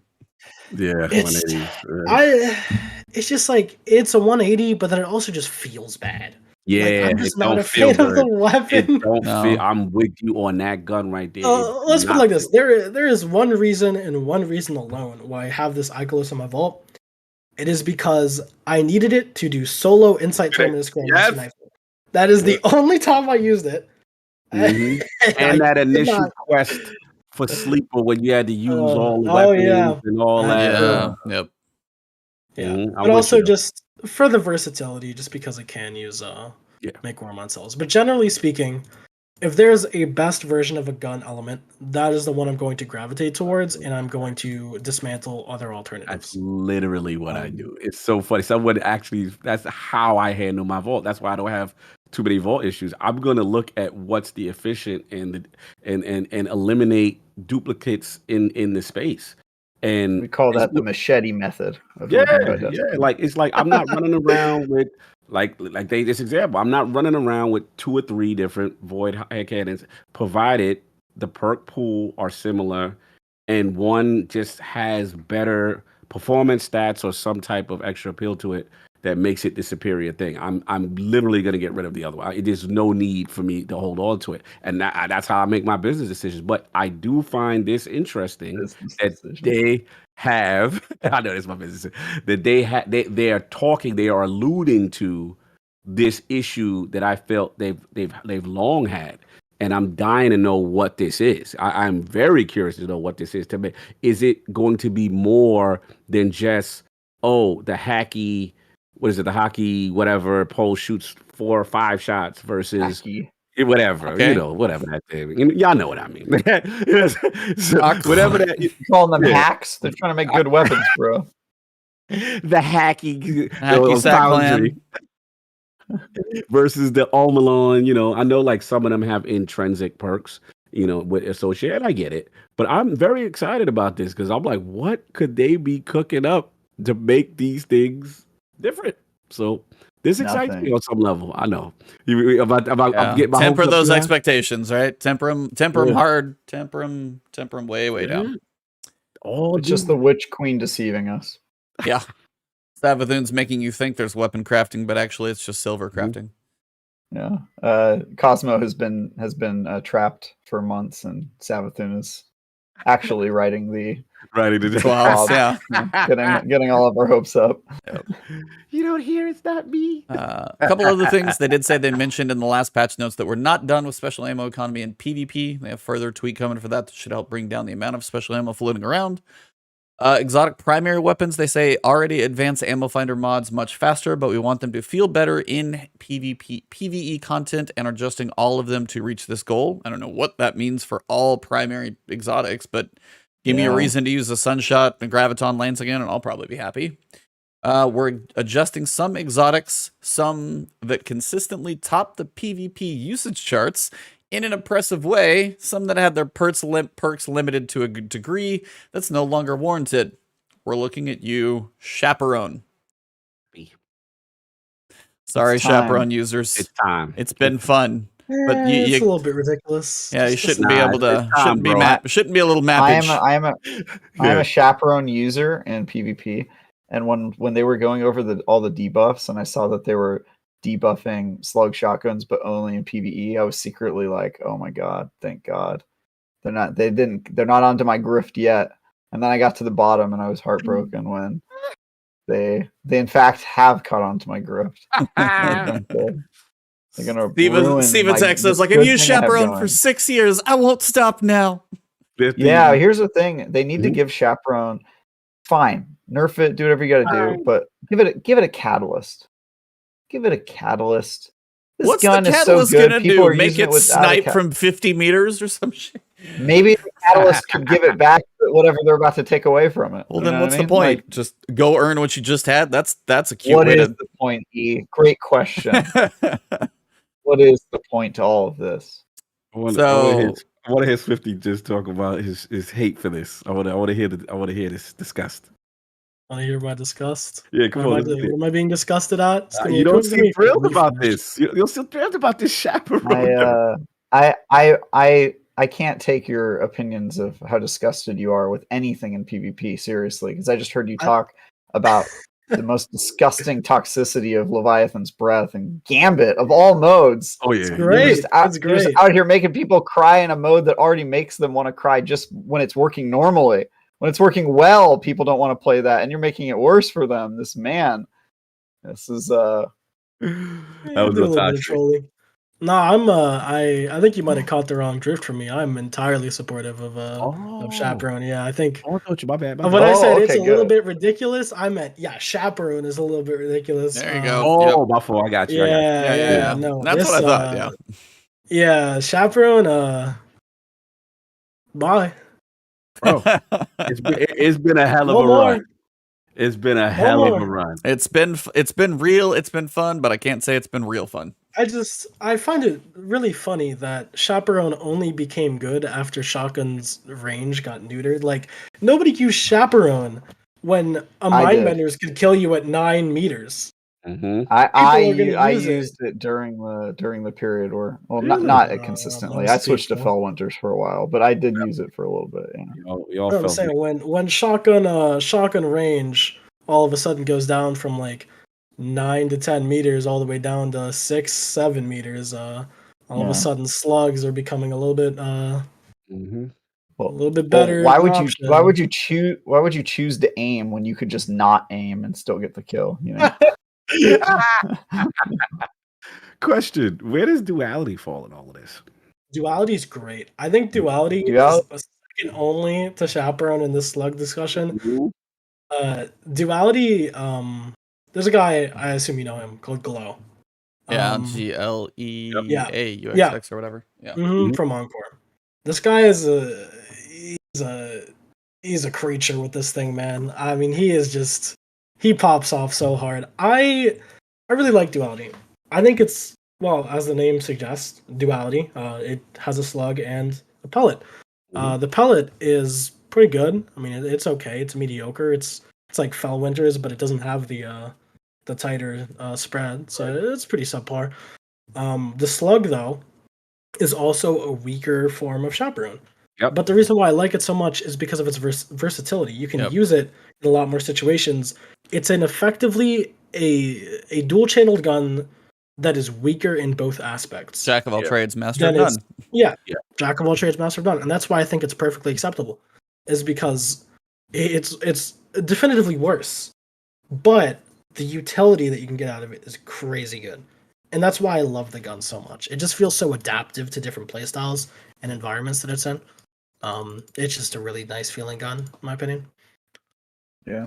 Last thing that I wanted to ask you, since I gave you a little time for it to marinate, Witch Queen comes in February. We're gonna get our 30th anniversary pop. We're gonna be getting a few more twabs. Probably not this meaty, but talking about a couple different things. What are your wants or biggest hopes for Witch Queen? Maybe stuff that's never been mentioned, maybe just a dream that you've got, or just anything specific about it. What are your hopes for, you know, your quiet non-social media time when you'll just be focused on gaming and killing it? As far as Witch Queen goes, by the time that Witch Queen is out, I really want them to extrapolate a little bit on the future of Destiny, and especially about the content vault. I want there to be a lot more clear definitions as to what we can expect to go away, what we can expect to come in return. I'll be honest, I really hate the content vault. It's probably my least favorite feature in Destiny 2, and is a huge motivation killer that just destroys. Isn't it a lack of feature? Your least favorite not feature? My most favorite not feature, yeah. The sucker of joy, the jellyfish that comes along and just stings the motivation. Yeah, it sucks, man. I hate it, and at the same time, I obviously understand it's a necessary evil, but part of me still just is holding out hope that Bungie will do their Bungie thing and find out a way to make it not happen. Because just knowing, here's my thing, right? Maybe people don't think the same way as me as this. When I look at Witch Queen, I do not think of the content we get in 2 or 3 months. I think of the content we lose in 2 or 3 years. Okay. And that is heartbreaking. And that is a huge motivation killer to run that. And the introduction of the content vault has entirely reshaped the way I think about this series going forward. It has flipped me on my head and given me an entirely new perspective. Because if you go to World of Warcraft, you can still play the first raid, the Molten Core. Yep. I think it's Molten Core to this day. Mm-hmm. I want to kill Argos. One of the big bummers that I had is that last week before Beyond Light, I set out to kill Argos, and unfortunately, I just didn't give myself enough time. I got kind of far. I got maybe halfway into the fight. I got like a good 2 breaks on him. Got to like half health at my best attempt. If I was given more time, I could have gotten it. And unfortunately, I never got to have that triumphant moment because raids went away. But that's on me for poor time management skills. I mean, to a point, it's on you, but also there's a lot of people that agree with the fact. And again, it's this discussion of like, we had a business attorney on here talking about like removing content. Most other MMOs don't tend to do this. We had the debate over like live service bit MMOs, but as you said, like they have 2 reasons for this. One is space, which is garbage because Call of Duty exists, because that's like 500 gig. But the other one is more of a fake reason, if anything. The other one, the other one is debugging. And that one, to a point, I get, but they could also truly just say, unless like, and I guess if you could literally like crash the game, maybe that's a thing. They could have an error report to come up. But like, if stuff just is like too strong or too weak in activities, they don't need to go check like sandbox balancing for all of those places. And it may be things where it's just more crashes and Telesto breaks the world. But if they're worried about, hey, this is too strong or too weak in here, at some point they just like have to let some of that stuff sit there and just be content. It's not going to give you pinnacles or anything like that. Like hell, Garden of Salvation doesn't even give you pinnacle. Deepstone Crypt doesn't even give you pinnacles now. So it's like, I still feel like they should just leave some of that stuff out there, and they don't need to go be like, does everything subclass Void 3.0 or whatever's coming, does it still work in here? It doesn't matter, but to give somebody the chance to go back, as you said, and do the stuff you're going to do, maybe you might be able to do it easier with like particle deconstruction, but you'd still have a hell of a time trying to solo that fight no matter what. It just might be an asterisk on your clear. Who knows? But yeah, I mean, but I'm with you. It's like, at some point, because we got to talking about the dungeon costing specific for both, like, you know, the deluxe edition, and then now you've got the 30th anniversary, and there's this thing called Shattered Throne sitting out there as the oldest dungeon. Just I'm waiting. When does that thing fall off? Like, that one came part of Forsaken, and Dreaming City still survived, but when Dreaming City goes, is that dungeon gone? Is the Last Wish gone? One of the coolest like story implemented raids. The story is gone for Last Wish, which is already bad. So no, I'm with you that I'm not a big fan of this in the long term, because you said we get Witch Queen now, but when does Beyond Light go away? How will you get Stasis then? Like, what are the ramifications of the content vault before this 10-year thing ends? That is, I agree on that for sure. Yeah, it's such a scary concept to think that the game could evolve so much in 3 years from now. I think around the time, I have no idea what their plans are after Lightfall. I know they said that they wanted to continue the series. Oh, the correct? final shape. Yeah, final shape. Final shape, yeah. I think at the point of the final shape, they're gonna seriously have to reconsider making a Destiny 3 just for the purpose of rechanging that engine. Like, they have to. The game is so broken at that point. Like, this game, the issue with Destiny and the I don't know. vault I'm not so sure. is that at a fundamental level, it's not sustainable. No, and so they have to take that in stride. Like, are we going to continue on this path of sort of self-destruction where to bring in new content, we're going to remove old content. We're going to remove fan favorite raids in order to bring in new raids. That's live service games, though. That's the but it's not necessary. That's the difference. Is it's not necessary, and it's not a Fortnite concert. Like, this is, again, it's like Fortnite. You didn't pay for the concert. Yeah, that can go away because you didn't pay for it. You paid for Forsaken. You paid for Beyond Light. You paid for these other pieces. I don't think you'll be paying for it for much longer. And if you are, then you shouldn't. That's a separate argument about their model. But the point is, the game they're making doesn't match their payment model. But if it did, and then you would be like, all right, this is a game as a service game. I kind of understand that everything that I'm playing is kind of subject to getting taken out. But it's always so arbitrary, though. It is very arbitrary. And just to be clear, I'm not defending the system. I also think it's a really stupid system. I'm just saying that I think that the game they want to make is a live service game where nothing is permanent, and they probably should do away with selling people expansions in order to make way more sense, because it doesn't right now. But I think you guys are probably overestimating how much Bungie tends to stick with the engines that they build. Like, today, Monday is the 20th anniversary of Halo. Halo Infinite is going to be the first game that runs on a new engine since Halo came out. That's how long they keep engines running, forever.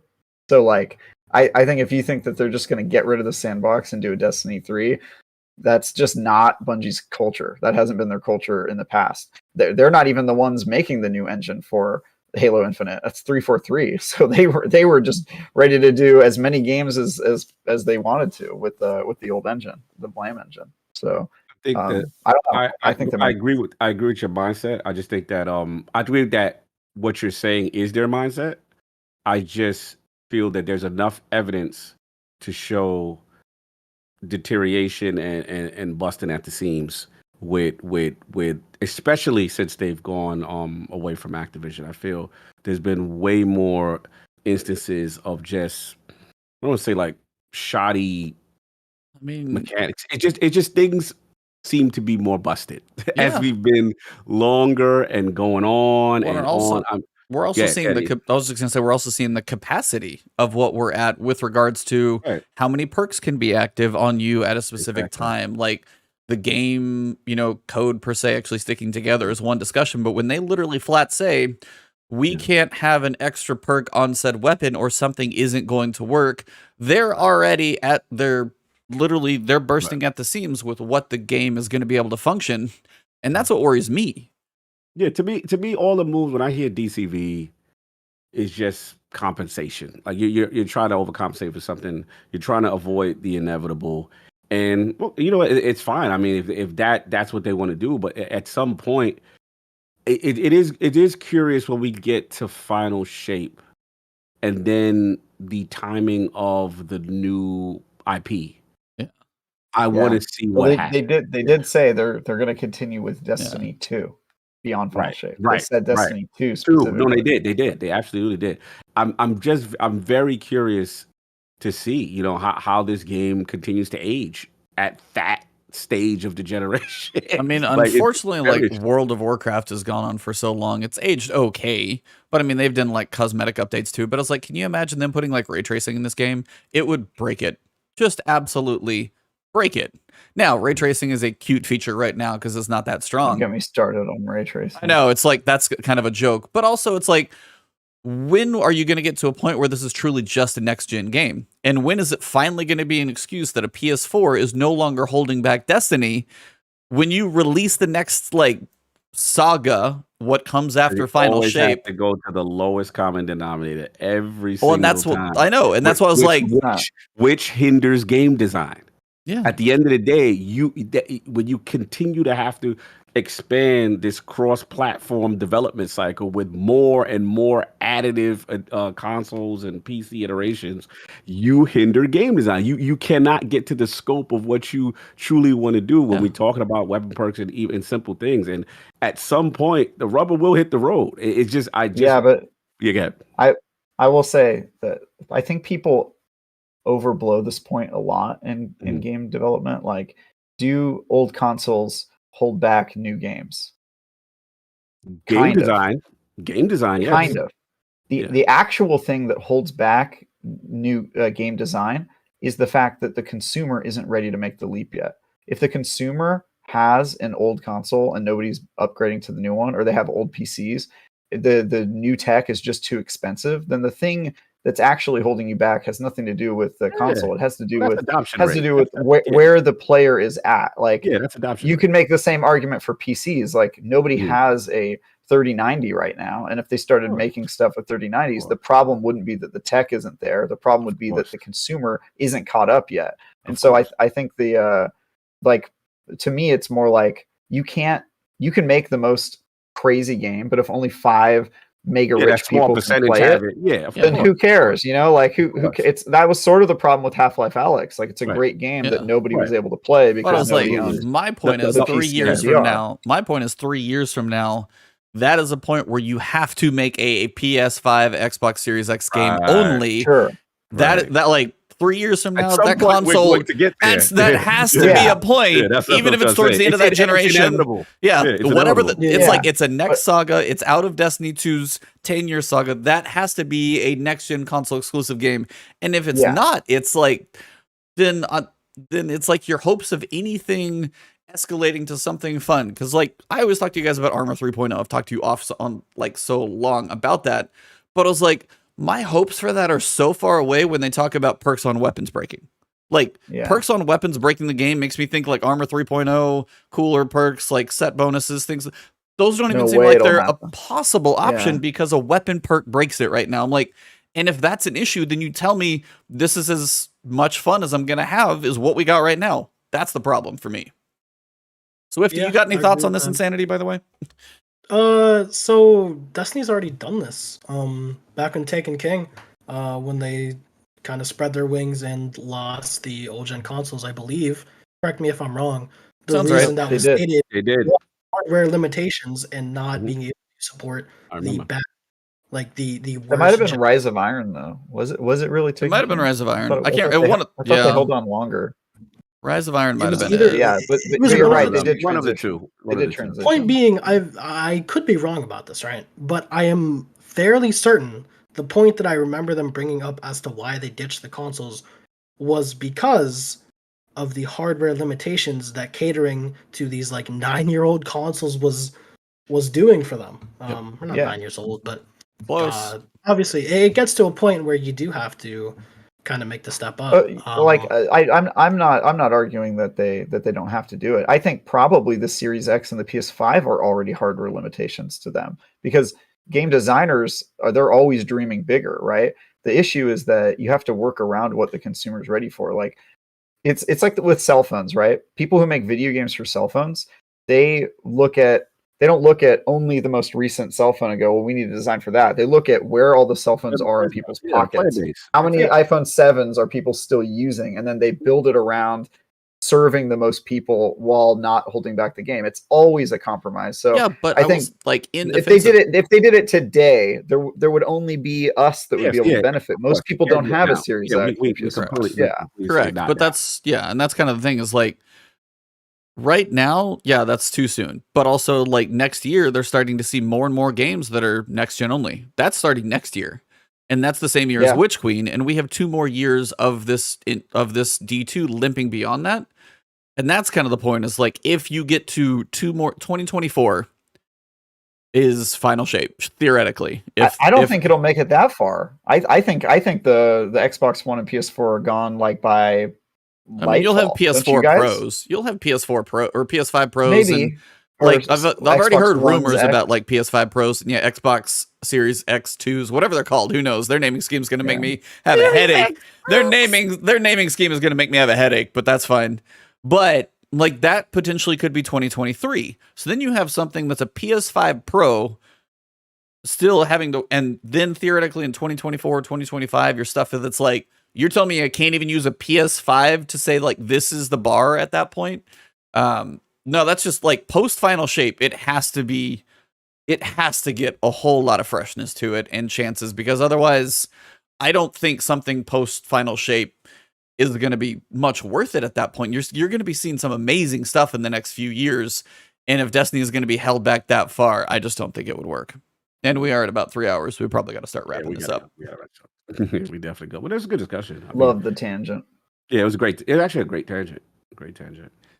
But no, I definitely hear what Travis is saying in reference to it always going to go down to the decision is always going to be based on the economics of the populace and where they are. That part he's absolutely right. That's because it's stupid for them to say, yo, right now, Series X only, PlayStation 5 only, there's not enough in the wild to justify it. But when it eventually gets there, like what you call Swifty was talking about, whether it be Taken King or Rise of Iron, there was that internal cutoff where the majority of the generation was at that level, and it made no sense left to support. Cut bait, now make game design a little better. We're not constrained. We not have to keep making this lowest common denominator thing, and that's it. But great discussion, boys. Yeah, I like it. This was a long one. Swifty, you got anything else you want to add before we do the outro wrap up? No, not particularly. It was a really good conversation. We went through a lot of points, and I'm really glad I came. It was a really nice time. Well, Thanks for joining us. me. Happy Really retirement.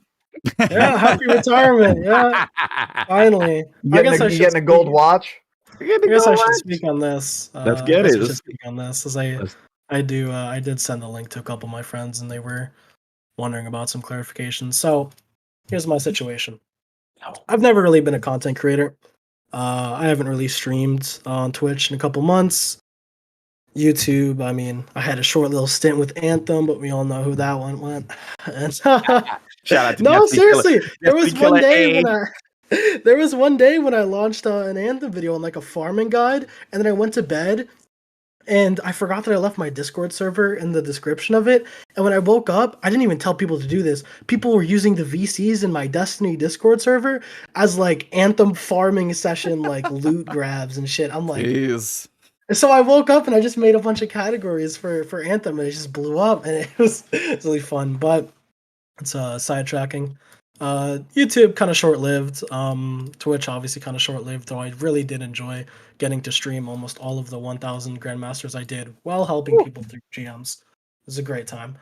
But I think it's a little bit of a time for a change. I took my Acuplaces recently, meeting with a guidance counselor on Wednesday. I'm getting hooked up to college, and at the moment, my life kind of revolves around an exe file on my computer and an app on my phone, that being Destiny2 and Twitter.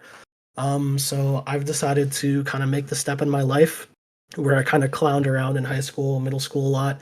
I was never really an A+ guy. I was kind of a D's get degrees kind of mindset. But I've had a little bit of a change in tone recently, and I've decided that I'm going to distance myself from the internet, distance myself from Twitter, kind of delete some of my social medias.